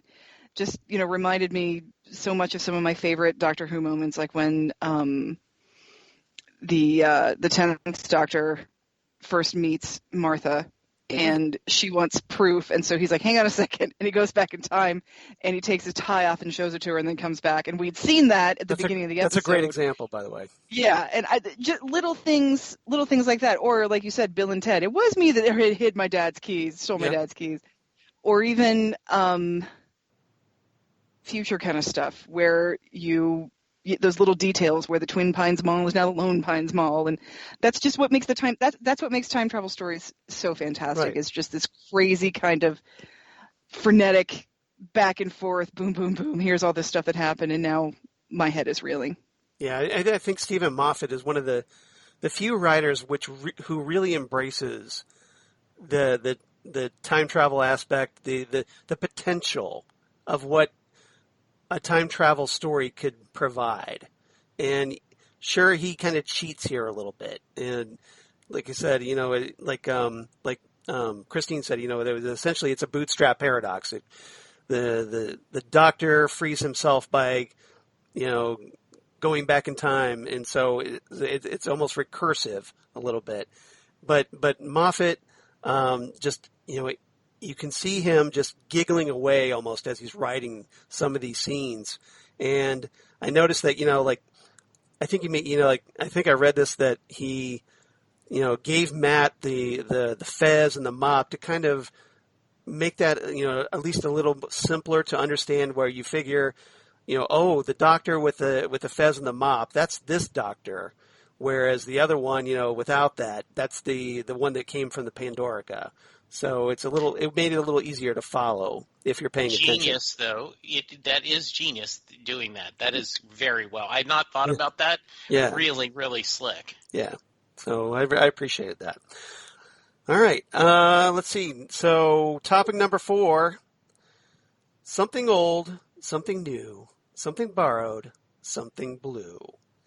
And definitely going to start with John on this one. So, John, this is where we have the second Big Bang, and brand new universe. Once again, brand new rebooted universe. And we have Amy and Rory's wedding. But there's someone missing from the wedding. And Amy makes a point of calling that someone out when she realizes who it is. So what did you make of our big wrap up for this story? I thought it was really cool, and especially with the way they did it with the old wedding verbiage and all that. When I heard that, I was just like, that is one of the cleverest things I've ever heard about this, like referring to the TARDIS. But I mean, it was really cool that she kind of helped help bring her back to Rory by remembering, because he kept on saying if you can remember one little piece, if you got something that'll bring that back. And obviously we saw River walk past the window, and she gave her the TARDIS shaped book with the cover, and that was that one little spark that lit the whole thing. I like to think that was the big bang right there, right, when that droplet of tear hit that book. But that was like, and to this day, it's like I get a little bit of like a lump in my throat when I watch it, because it's like, okay, he's back. And then he comes out and he's like, you know what, let me just move my box because I'm on the dance floor. And it's a wedding. They're having a great time. And I got a good laugh when Amy says, she comes up to him and she's like, you may definitely kiss the bride. I was just like, no, you're married now. And the doctor shuts her down at that moment. It's like, nope. Yeah, he does. This is now officially the jurisdiction of Mr. Pond. So. Hey, stop stealing my quotes. I can't help it. But we get to see her entire family that we've never seen before. Right. She finally has a dad and a mom and a little. Yeah, she's got a little dad, and yep. And I thought it was a little rude when she told him to shut up, but yeah, it was a really fun scene. I mean, I think anytime you get a scene like that in a movie or TV show where your favorite characters are at a wedding and having fun. I mean, I've been through it twice myself, so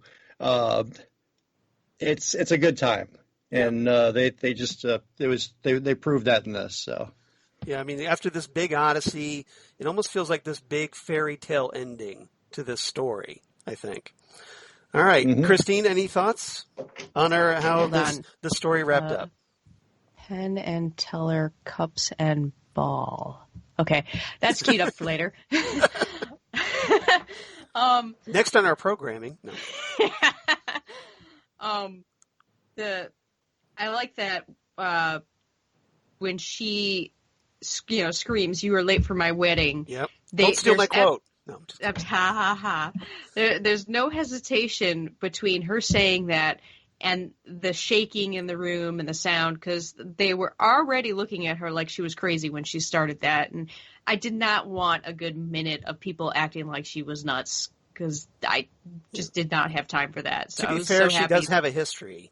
Yeah, which really backs up what he was saying about the moment the tear hit the journalettes when it happened, because right.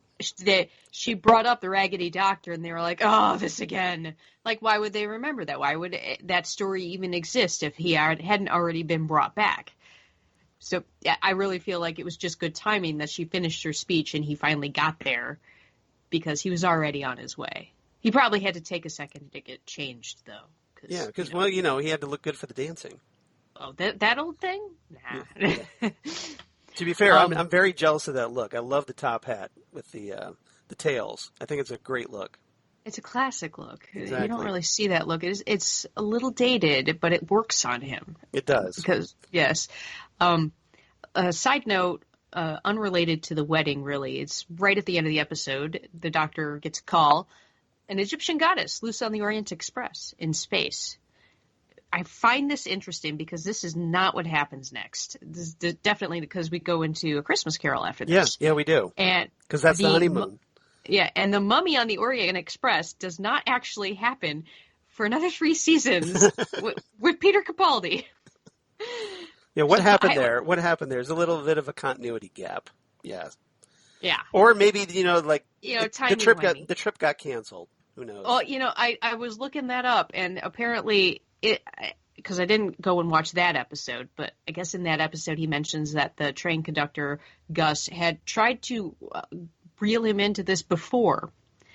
So I guess he got the call, and they took off, and then he was like, you know what? Nah. Yeah. I don't feel it.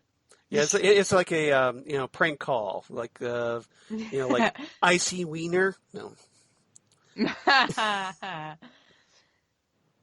My crotch. Yep.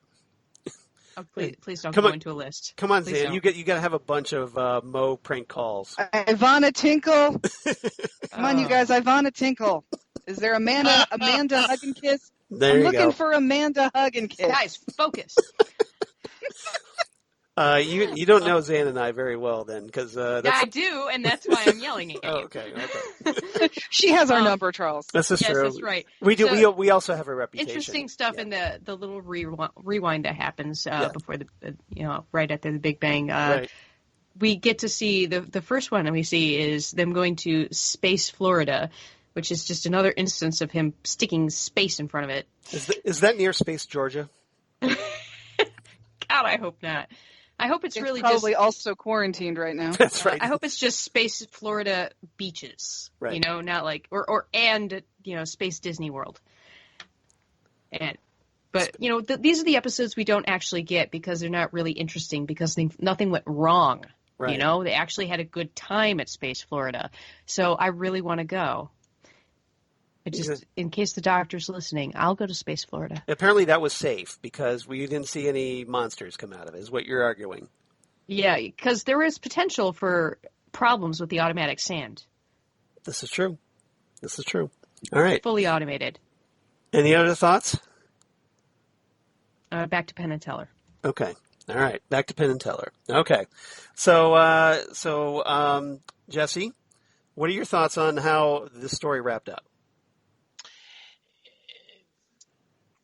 There are a lot of times where when you watch an episode, you aren't surprised. So while you enjoy it, you don't have the same enjoyment because the next time you see The Sixth Sense, like after you see it the first time, then it's like you watch it a different way.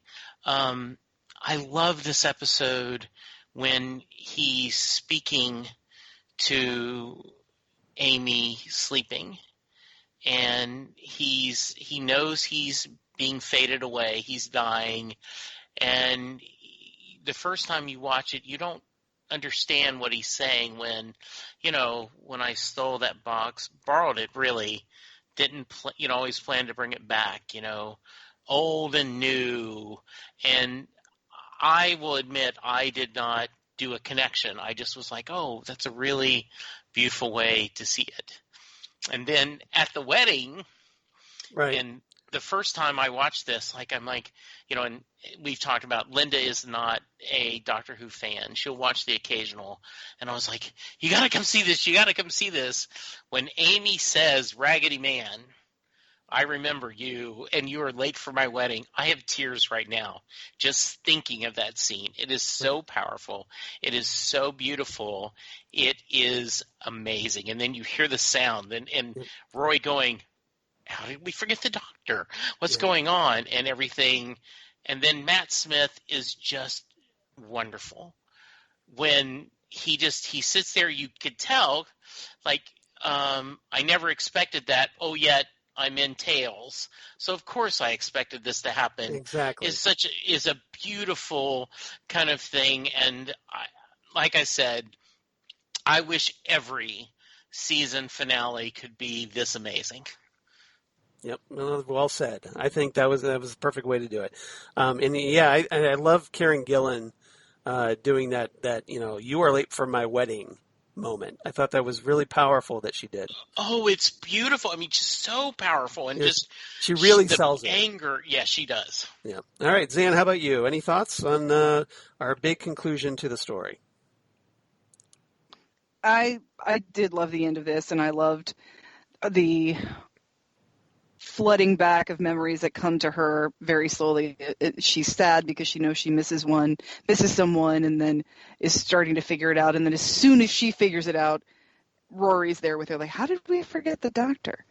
And this is something that is a personality thing for me, that I get a little bit sick of the trope of having to have one, if not both, of the main characters fall for one another. Right. So, we've seen it a lot with New Who, and it's definitely something the Doctor runs the risk of either him falling in love or his companions falling in love with him. But it's nothing but heart. Obviously, they didn't deal with that much in the classic era. They didn't do it much in the classic era because I think he was always older. Yeah. So I think maybe the closest you got was the Fourth Doctor and Sarah Jane a little bit. But even then, or the Third Doctor and Joe Grant, perhaps. But even with Joe, she was such a foil to him because she was so kind of flighty that you really got the feeling that she was there to. They were never going to hook up.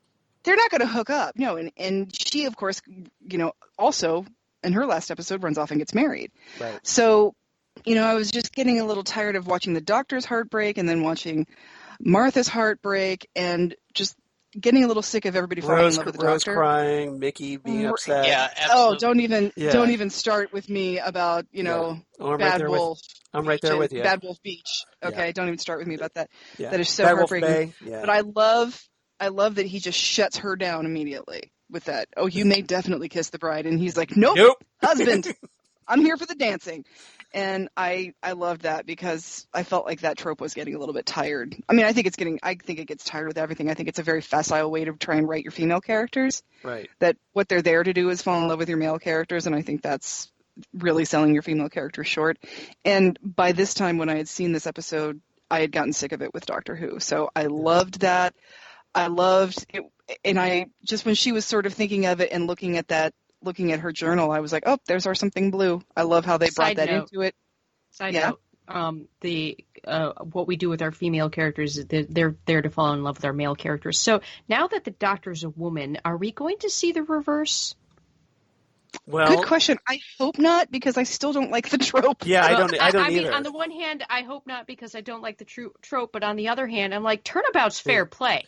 Well, they've kind of hinted about whether maybe Yaz might be interested in the Doctor, the 13th Doctor. But see, then that's still just like a weird twist on the old trope. Right. I agree. Because it's still a female character there to fall in love with our main character. Exactly. But they haven't really gone for that yet. I think it's more like Yaz crushes a little bit, and that's as far as it's gone. All right. And how could you not like Florence Nightingale, the Doctor? It's really, you would have Florence Nightingale syndrome with the Doctor no matter what, because the Doctor's amazing and saves people and is all kinds of wonderful. And I think the best explanation of it is at the very end of Rose when he says, oh, did I mention it also travels through time? And she just runs for him, which I think is what all of us would do if we met the Doctor. It's like, oh, did I mention I had a time machine? Peace out, everybody. I'm going into this box. And meanwhile, I would be Mickey being kicked to the curb going, wait, what about me? You'd be in jail because everybody thought you murdered your girlfriend. Yeah, pretty much. Poor Mickey. Yeah. He got screwed. I loved how this episode ended, and I loved, like we were talking about earlier, that I loved that Amy finally figured it out with Rory, and you can tell that they actually are in love with each other the exact same amount now. Yeah. That she loves and cares for him as much as he loves and cares for her, and I love that. Yeah, I think just that scene of the two of them. She's like leaning back in a chair, leaning into him, while the thing, crazy little thing called love is playing. They're watching the Doctor dance. You can tell that they are both completely on the same page with each other and in love with each other the same amount. Absolutely, and I just really quick, Charles and team. When you go, A Good Man Goes to War, right? And she is talking about there is a man, and you think it's going to be the Doctor, and it's not. It's she's talking about Rory, and she's talking about is just a great, yes, that's right. Finally. Yeah, and I think that's a really great moment. And you're right. When you see the wedding, they are, and I liked having a married couple on the TARDIS. I liked having them as companions, and because you immediately didn't have the romance subplot because, they're married. Yep. Mm-hmm. All right. And as we finally wrap up our topic section, let's go to DJ Nick to hopefully send us off on a good note with his thoughts on how the story concluded. Well, Charles, I have to say, if films like I, Frankenstein and Blade have taught anybody anything, is that men and women can actually be friends without there being any hanky-panky in the TARDIS. What a concept, right? That's all I'm going to say, exactly, because having recently watched those movies, I'm like, it can happen, folks, believe it or not. But that aside, of course, as comic book fans, we're no strangers to events of this kind, to reboot your universe, do some spring cleaning, tie up loose ends when it comes to that. And I think this is clearly what this is, without, however, of course, uncovering the Silence arc, which will, of course, continue in Series 6. I thought it was finally nice to see Amy's parents, as to be honest, I had often wondered how an underage and not legally employable girl would have been able to keep up the household, pay for groceries, bills, etc., unless, there was one theory that I had, which was she was a trust fund baby or was enjoying an inheritance. So, or you'd think there would be a guardian to take care of her, as we never saw this famous aunt she talks about. So that was always a mystery. Yeah, was Aunt Sharon actually real? That was. She was at the museum. We finally get to see Aunt Sharon too. So yeah, you're wondering like, is this Aunt Sharon or are you like the little girl who lives down the lane here? Is this like really ominous? I see what you did there, Zan, by the way. That was just the concept I had, because I was constantly saying, how in the world is this kid able to pay for, everything and nobody's ever around? But that aside, it was great to see Amy's parents. I love this ending. And of course, the Doctor makes quite the entrance as he is wont to do, which was great. It is Amy's wedding. It was fantastic. But my other guests here, of course, brought this up as well, is she just can't wait to snog the Doctor. And I'm like, seriously, girl, you're married. Quit the horny puppy routine and enjoy your husband. Well, even after he shuts her down with a kiss, once they get into the TARDIS at the very end of the episode, she's still talking about wanting, like, okay, yeah, let's we can have a snogging moment here. And she won't let it go still. But that's Amy. She's very flirtatious too. Yeah, she definitely seems like, kind of very open to all that. I mean, like, it's my wedding, I can do what I want. And that's how I viewed it as, Charles, this is more flirting. Right. And just, like, hey, it's my wedding, so I get to dance who I want to dance. I get to kiss whoever I want to kiss. Right. I feel like at that point it's becoming a thing and she's just doing it because it's what they do. Yeah. But thankfully that got toned down in Series 6. Yeah, we're so glad they put that to rest, Charles, because as I said, I'm not a big fan of the hanky-panky and the TARDIS stuff. So, I mean, coming from Classic Who, just like, both Zan and Christine brought up, the fact is, you'd prefer it to be that way. But now, of course, these days, there is the trope of you have a male lead and a female lead, they have to hook up, which I think is a very unfortunate trope. Right. And as I said before, go and watch a movie as corny as I, Frankenstein, and it will teach you that men and women don't necessarily have to hook up to have a good relationship. Well, Classic Who, like I pointed out, seemed to do okay with that. Exactly. So the question is, why can't modern Who do that? There was that Jamie and Second Doctor subtext. I'm just throwing it out there. All right. Any other? I know we've talked a lot about this story. I love this ending. I think it's great, and I love the Doctor, the way he really enjoys himself once he finally makes his return at the reception, and the music. The whole sequence where like he's dancing badly to Queen was fantastic, and nice little tease of what's coming up between the Doctor and River, setting the stage for Series 6, and finally, River saying that you'll finally get to learn who I am. And it was a great close to Series 5, and like I said, really sets the stage for what's coming up. So really enjoyed it. All right, everybody. Favorite quotes? I'm sure you've got one or two. So, Jesse, we'll start with you.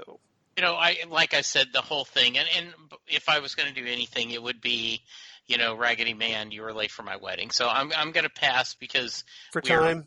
Yeah, very much on time. I understand.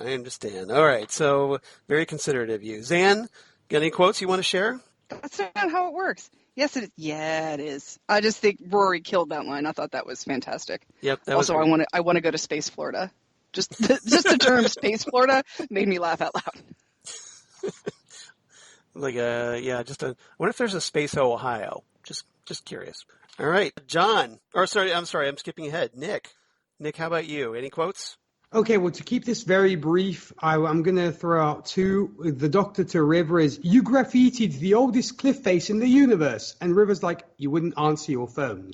That was fantastic. That was fabulous. Yep. And also the other one is the Doctor to Amelia. The Doctor goes, well, somebody didn't get out much for 2,000 years. Amelia, I'm thirsty. Can I get a drink? And the Doctor is, oh, it's all mouths today, isn't it? That was a good one, too. I like that a lot. All right. John, now, sorry about that.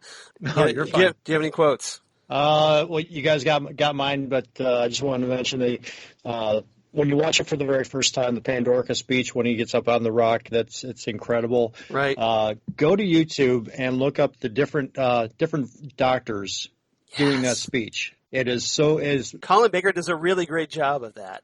Colin Baker's probably the best, followed by I want to say Paul McGann. Sylvester McCoy did a nice job, I think, with that too. Or am I thinking of a different speech? It's just really cool to hear the different incarnations of the Doctor doing that speech. But everyone else got the ones I had, so I'm out with that one. All right, that's fair and very considerate as always. Christine, how about you? I'm going to do this one first because Go for it's brought up so many times talking about this show. It was after the Dalek had shot the Doctor and he disappeared. Amy, but he was dead. River, who told you that? He did. Rule 1, the Doctor lies. Exactly. And do you have any others? Oh, I got a lot. I'll pick one. Pick one. If we circle back around, I'll do more. Okay. The Doctor with the mop and the fez, and Rory holding dead Amy. The Doctor tells him, "You need to get me out of the Pandorica." But you're not in the Pandorica. Yes, I am. Well, I'm not now, but I was back then. Well, back now from your point of view, which is back then from my point of view. Time travel. You can't keep it straight in your head. That's a good one. Well, I'd love to run through the Pandorica speech, but for me personally, I would go with Rory saying, "But I don't understand. Why am I here?" And the Doctor says, "Because you are. The universe is big and as vast as complicated and ridiculous, and sometimes, very rarely, impossible things just happen, and we call them miracles. And that's the theory. 900 years, never seen one yet. But this would do me." I really like that one. And the Doctor showing up at the reception saying, "Hello, everyone. I'm Amy's imaginary friend, but I came anyway." I like that one, too. And, of course, like everybody else, I love the Raggedy Man, I remember you, and you were late for my wedding. This truly is just, if you go through the script, there are one-liners, one after another. So much beautiful dialogue that between each other, and so much emotion. We could just go the River and the River and the Doctor's final scene. With all the "Are you asking?" Yes. That is absolutely that back beautiful. And forth. Yes. Most of River's lines are yes. And it's like, are you saying yes or you mean yes? Yes. Yes, exactly. All right. Rating. What's everybody's ratings? I'm guessing they're going to be pretty high on this one. So, Jesse, we'll start with you. I'm sorry. I have to give it a 10, and Why are you apologizing? Yeah, exactly. Yes. I mean, just there is no, this is just, it's as good as Doctor Who can be. I think this is as good as television can be. Forget the genre. I think this is up to anything that you want to put, anything of West Wing, you want to put, The Sopranos. This is just beautiful storytelling. So I'm going to give it 10 out of 10 wedding dances. Very nice. Very nice. All right. Xan, how about you? I give this one 9 out of 10 stolen sodas. I love this episode. Okay. What do you not? Oh my God, you took my rating. No! What are the odds? I had a 25% chance of giving my own. So what did you knock off the point for? I knocked off the point. Just because you know there's other better stories, or? No, it's not that. It's more. I can't really articulate why. Okay, you don't have to. I was just curious.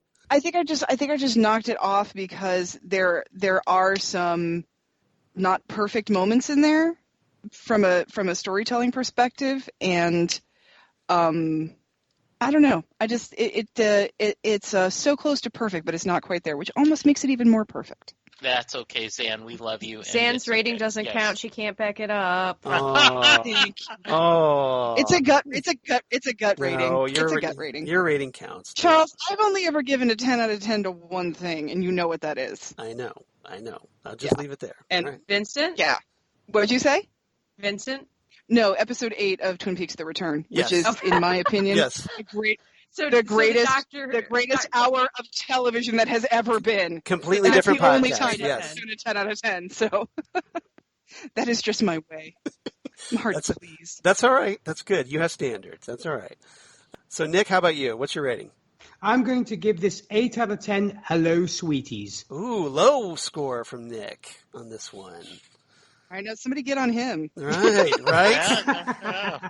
Yeah, get off of everybody get off of See, Xan. Charles, that's why I apologize for giving a 10 for 10. I feel like I'm being the Damn, son. I'm being the overly optimistic reviewer. Boy, Nick, I'm kind of surprised at you with that one. All Well, right. because I will back it up by saying it's not my favorite Doctor Who finale. That's why. Oh, okay.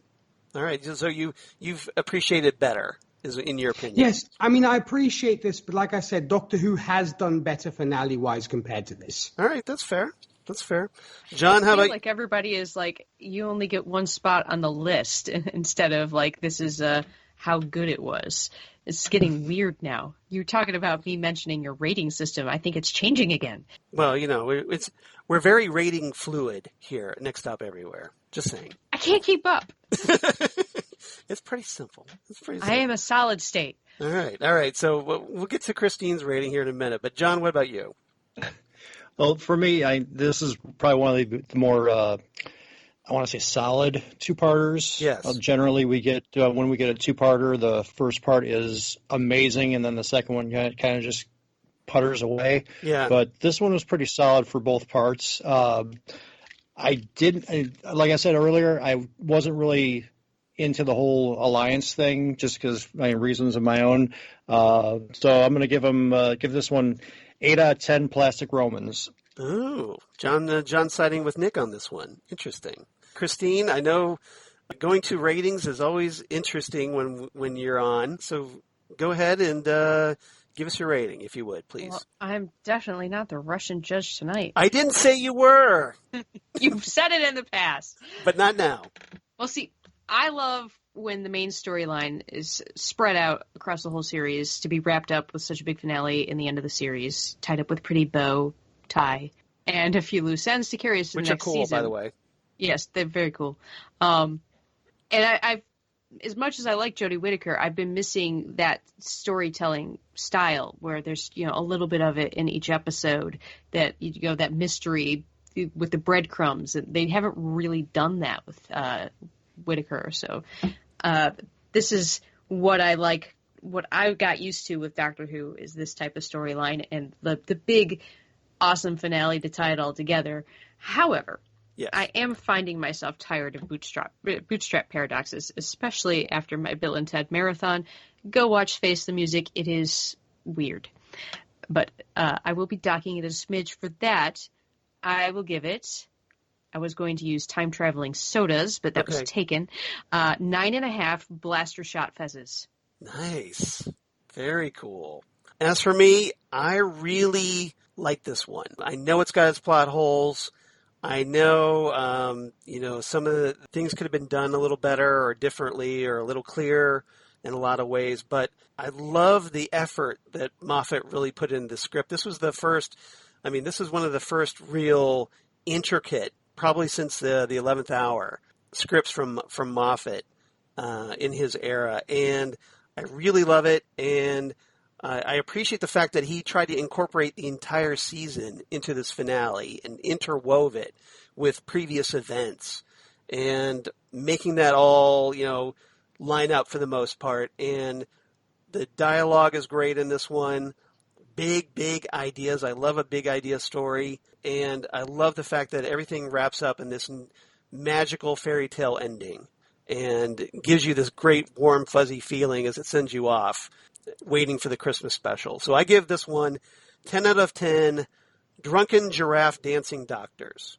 Very nice. So I'm siding with Jesse on this Is that what that dance move is called? Yeah, well, essentially, they've, kind of made fun of Matt Smith that the way he was dancing in that, he looked like a drunken giraffe. And I think that's one of the things I thought he looked like an orangutan. But Moffat put in the script or something that the doctor kind of looked like a drunken giraffe. So so that's what I'm going with. All right. Reverse the polarity. Obviously, we're running long, so I'm just going to just simply state that if you enjoyed this story, I'm going to recommend something that John Takacs was kind enough to mention very briefly, a story from way back in 1965-66, The Daleks' Master Plan, the third serial, season 3, written by Terry Nation and Dennis Spooner, because this story had the Daleks forming an alliance with representatives from 7 planets to conquer the Earth, then the universe. So this was essentially the first Dalek alliance. And that's my main connection to the Pandorica Opens, The Big Bang. So definitely recommend you checking it out. It's not available in video except for like a few episodes. Most of the story has been lost, but all the audio still survives. So if you're intrigued by this, it's a very long story. It's 12 episodes long. So essentially it's about, 4.5 hours to get through. But all in all. But it's pretty ambitious, and this is something that they tried this big epic saga all the way back in the Hartnell era. So check it out. All right. Now, listener feedback. We did get 3 people writing in to help us celebrate our 200th episode. So, Jesse, do you have your email available?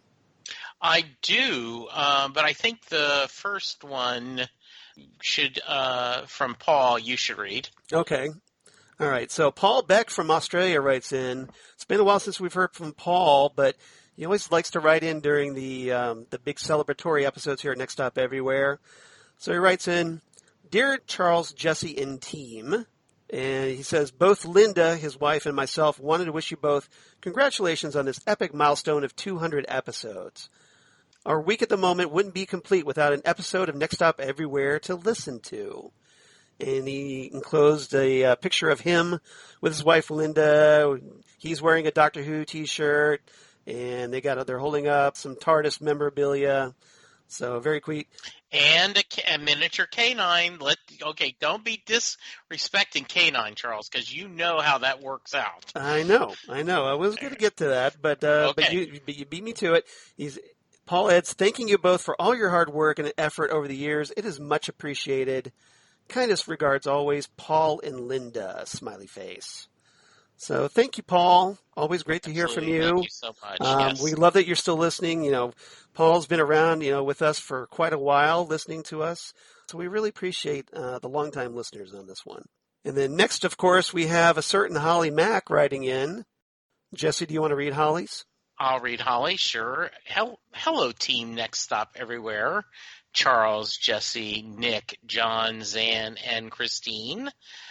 First of all, happy 200th episode. Here's to many more episodes to come. The Pandorica Open and Big Bang. I love all the nods back to the early half of Series 5. River going undercover as Cleopatra had me chuckling. The Doctor's speech to all those floating around the Pandorica is just as good today as it was when I first watched it. The reveal near the end of the Pandorica, I can't talk tonight, that Rory is an Auton was quite the surprise on first viewing. I agree with that. When Big Bang, with Big Bang, it's so nice to see young Amelia and the Doctor's notes to her. The time hopping back and forth of the Doctor was interesting. I was laughing out loud when River shot the Doctor's fez off. Wonder what happened in the past that made her not like fezzes. The Dalek pleading for mercy for River just shows how much of a reputation she has and to not get on her bad side. The ending with Amy and Rory's wedding was the perfect ending to the episode in Series 5.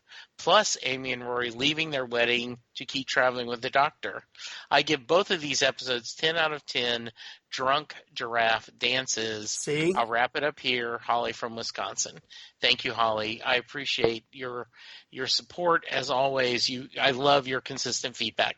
Yeah, Holly's always great. She writes to us, here and also on Ghostwood and on Phantom Zone podcast, Titan Talk, exactly. So we always love hearing from her. I think you'll find, Holly, that River actually doesn't like him wearing hats. She shoots his Stetson off as well. See previous anniversary episode. I think what the problem is she really likes his hair. I think you've got a theory there. I like that theory. She likes it all big and floppy. Is that your argument? Absolutely. All right. And lastly, but certainly not leastly, we have Hannah Scarappa writing in to be a part of our 200th episode, writing in saying, "Greetings, Charles, Jesse, and socially distanced special guest companions." So, hi, Hannah. I thought I'd put down my textbooks for a minute and share my thoughts on the finale of Series 5. I'd like to start off by saying that I think this is one of my favorite 11th Doctor stories and my second favorite New Who's series finale overall. I'd also say that this probably has some of Stephen Moffat's best work on Doctor Who. The cliffhanger at the end of Part 1 is definitely a highlight, with every villain ever, or at least those with a costume in storage somewhere at the BBC, joining forces to imprison the Doctor. Rory turning out to be an Auton shooting Amy also made for quite the shock. The subsequent story has a lot of lines and moments that have become synonymous with this era of the show. From Matt Smith proclaiming, "I wear a fez now, fizzes are cool," to the introduction of rule number 1, the Doctor lies. I also found it refreshing that this finale ended on a positive note. As much as I love the preceding RTD era, most of the finales ended on a depressing note with the loss of some kind. This one, however, has Amy and Rory getting married, the Doctor dancing like a lunatic, and the gang riding off into the sunset onto some other adventure in space and time. I do have a few nitpicks, but they're fairly minor, though I do worry about Amy's parents because we never saw them again. I hope they learned what happened to Amy and the Angels Take Manhattan. Yeah, that's a good question, isn't it? The other thing that bothers me is that after this story and the series in general, it's not clear what stayed erased from history by the crack in time. The example that comes to mind is that Amy doesn't remember the battle at Canary Wharf, but Osgood remembers that brief time when the Master was Prime Minister. Anyways, congratulations on 200 episodes. Your back catalog has certainly helped make 2020 slightly more bearable for me personally. I've appreciated all the times I've been allowed to appear as guest host, and I definitely think all the other guest hosts who have appeared on the show have been wonderful. It's nice to see fans who aren't cynical about every little thing the show does. Anyway, I give the podcast a score of 10 beverages stolen from a child in 1996 out of 10. Wow. Keep up the good work, and I look forward to future discussions. Best regards, Hannah Scarappa. Thank you, Who Hannah. knew that rating was going to be so popular? Right? Thank you, Yeah, Hannah. seriously. Yeah, exactly. I feel glad I didn't go that one. My backup was just going to be cool fezzes if somebody took drunken giraffe doctors. So stolen drinks. Go figure. Everybody zeroed right in on that one. Hannah, thank you so much. Yeah, Hannah, Holly, and Paul, we really appreciate you guys as listeners. I know Jesse does, I'm sure. Absolutely. And I love that you guys contribute and, help us grow this into a bit of a community. So for everybody that's been a part of the podcast, written in, shared links, we definitely appreciate you guys. We really do. And hopefully you'll be sticking around with us for the next 200 down the road. Absolutely, Charles. I want to echo that. I just appreciate all the feedback and love and the people downloading it. And just a special thanks to our council of companions. Our high us council, tonight. Shall we say? Yes, it is a joy getting to talk about this great episode with such wonderful people. Yep. So if you want to be like Paul, Holly, Thanks so much for having us, you guys. Well, you're very welcome, Xan. And, if you want to be like Paul, Holly, and Hannah, please do. Write to us, nextstopEverywhereSMG@gmail.com, at nextstopSMG on the Twitter, Facebook, of course, Next Stop Everywhere, the Doctor Who podcast, and on Instagram at Next Stop Everywhere podcast. We definitely appreciate it. Let's go around the room really quickly. Let everybody get their contact information, shameless plugs, what have you. Jesse, we'll start with you. Where can people reach you? Yeah, I'm not going to go through the whole thing. Find me on Twitter at Jesse Jackson DFW. You listen. We give you all this every episode. We don't need to repeat it with this one hitting close to 2 hours. Xan, how about you? Twitter and Instagram is Udinax19, Facebook as Xan Sprouse. And if you want to hear me and Charles goof it up over Twin Peaks, Ghost with the Twin Peaks podcast. And if you want to hear me and DJ Nick with Rachel Friend goof it up over Oscar-winning movies, that is Gold Standard, the Oscars podcast. I'm making a Venn diagram of all the connections we have with this. Exactly. Charles. Well, you think we kind of almost formed our own network, a little mini network within a network here. We're a family or a cult, depending on the day. Yeah. Amen. I'm cool with cult. That's cool. Cult of personality or lack thereof, I guess. All right. All right. Nick, how about you? Where can they reach you? Well, when it comes to me, for you country music lovers, I do host the radio show Whiskey and Cigarettes, where we play traditional country, today's country, and everything else in between. For more about that and how and where to tune in, you can visit our website. That's whiskeyandcigarettesshow.com. As Charles, you mentioned, of course, the fact that I honorably joined the Titan Talk family, where yes, you and did. I talked the second season of Doom Patrol and had a blast doing that. Speaking of superheroes, if superhero movies are your speed, I do also host the Happiness and Darkness podcast, where I review superhero movies from pretty much every single comic book publishing house. And if you'd like to join me on there to discuss a superhero movie of your choice, feel free to send me an email at happinessanddarknesshow@gmail.com. Xan, of course, mentioned our Gold Standard, the Oscars movie podcast, where together with her and Rachel Friend, we are reviewing all the movies that won the Oscar for Best Picture. And actually, Thursday, October the 1st, because as tomorrow we will be discussing Mutiny on the Bounty, we'll be discussing The Great Ziegfeld, and should any listeners wish to join us for that discussion, you can shoot us an email at goldstandardoscars@gmail.com, and we definitely appreciate your support, be it Twitter or on Facebook. That's Gold Standard, the Oscars podcast. Exactly. Everybody check out their podcast, guys, because they're really great podcasts. Highly recommended by those of us here on Next Stop Everywhere. So please check those out. Thanks. John, how about you? Where can they reach you? On Facebook, I have two different groups. One's the Ohio Type 40. We're one of the 4 largest Doctor Who groups in the state of Ohio. Also, Type 2 Doctor Who. It's a Doctor Who support group for Type 2 diabetics who are also fans of the show. Instagram, you can follow me at john.takas.1138. Star Wars fans should get that one. And also my new YouTube channel, Out of This World Models and Minis. I do sci-fi and fantasy models, miniatures, and the big canine build is coming up very shortly here. So you hear that, Jesse? The old Sevens model. Yes. There you go. Good. All right. Just mind your P's and Q's, Busta. You don't know who you're dealing with. So, all right. And, of course, Christine, where are we? Les jeux sont faits. All right, I'm done. I'm done. Oh my God. I'm gonna pull a Jesse and say, I've given you my contact info on previous episodes. You can check those out. I will be coming up. I'll be a guest host on the next episode of Buffy Earpers with Kevin Batchelder. He's coming back after the break in Winona Earp to go back to reviewing Buffy.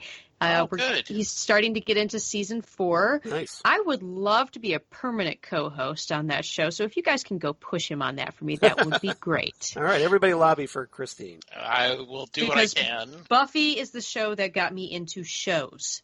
I have rewatched it more times than you could think possible. Excellent. All right. Everybody check that out. And definitely campaign for Christine on that one. All right. As for me, of course, at Charles Skaggs on Twitter, at Charles Skaggs on Facebook and Instagram, and my blog, Damn Good Coffee and Hot. Please check that out. It's got all my links and news of my other podcasts that I do for Southgate Media. Would definitely appreciate that. Next time on Next Stop Everywhere, episode 201, as Jesse and I go back, way, way back, to 1965 to talk the Space Museum. So we're going from the National Museum to the Space Museum, all in the span of 7 days. And it gives Jesse a little bit more exposure to the William Hartnell era as we start the cycle once again, heading up to the hopefully the 13th Doctor Christmas special, holiday special, whatever special, at the end of 2020 as we finally get rid of this horrible, horrible year. That's a fun story to watch. Yep, I think so. And if nothing else, it's great to watch William Hartnell hanging out inside a Dalek casing. Yes. Spoilers, right? Sounds fun. Spoilers from 1965. All right, so it's going to be a lot of fun. I want to again thank everyone for making time for this. Xan, Nick, John, Christine, we really appreciate you guys coming on board here and helping us talk the Pandorica Opens, the Big Bang. You guys were fantastic as always. And, I don't want to run on too long because I know we're running late as it is, but I really appreciate you guys. And I love talking to you. I'd talk to you every week if I could, but you've got other things going on, so I'm cool with that. I understand. But don't think I wouldn't want that. Call whenever you like. All right. Well, thank you, Charles, and thank you, Jesse, for sure. Yep. Happy 200, guys. Well, thank you very Thank you. much. We Thank appreciate you, John. it. Happy birthday. Yeah. Exactly. So, Mazel tov, mazel tov. L'chaim, right back at you. All right. So, or Salante, take your pick. Everybody, thanks again. Jesse, any final words before we sign off? Just we want to thank everyone for sticking along for this 200+ episodes, and thanks for being here with us and keep giving your feedback, and we just appreciate it. This has been a pretty special month. 200 episodes of Next Stop Everywhere, 5 years of set listing Bruce. Boy, that's a lot of talk, but I appreciate you being with me, Charles, the whole time. Well, my thanks to you for bringing me into all this and helping to broaden my horizons and get me to meet some wonderful, wonderful people in the process. Guys, thanks again. Come on back next time. The Space Museum, episode 201. It's not over yet as we start our road to the next 200 episodes of Next Stop Everywhere. So here's to the next 6 years, hopefully. And we'll see you next time right here at Next Stop Everywhere, the Doctor Who podcast. Goodbye, everybody.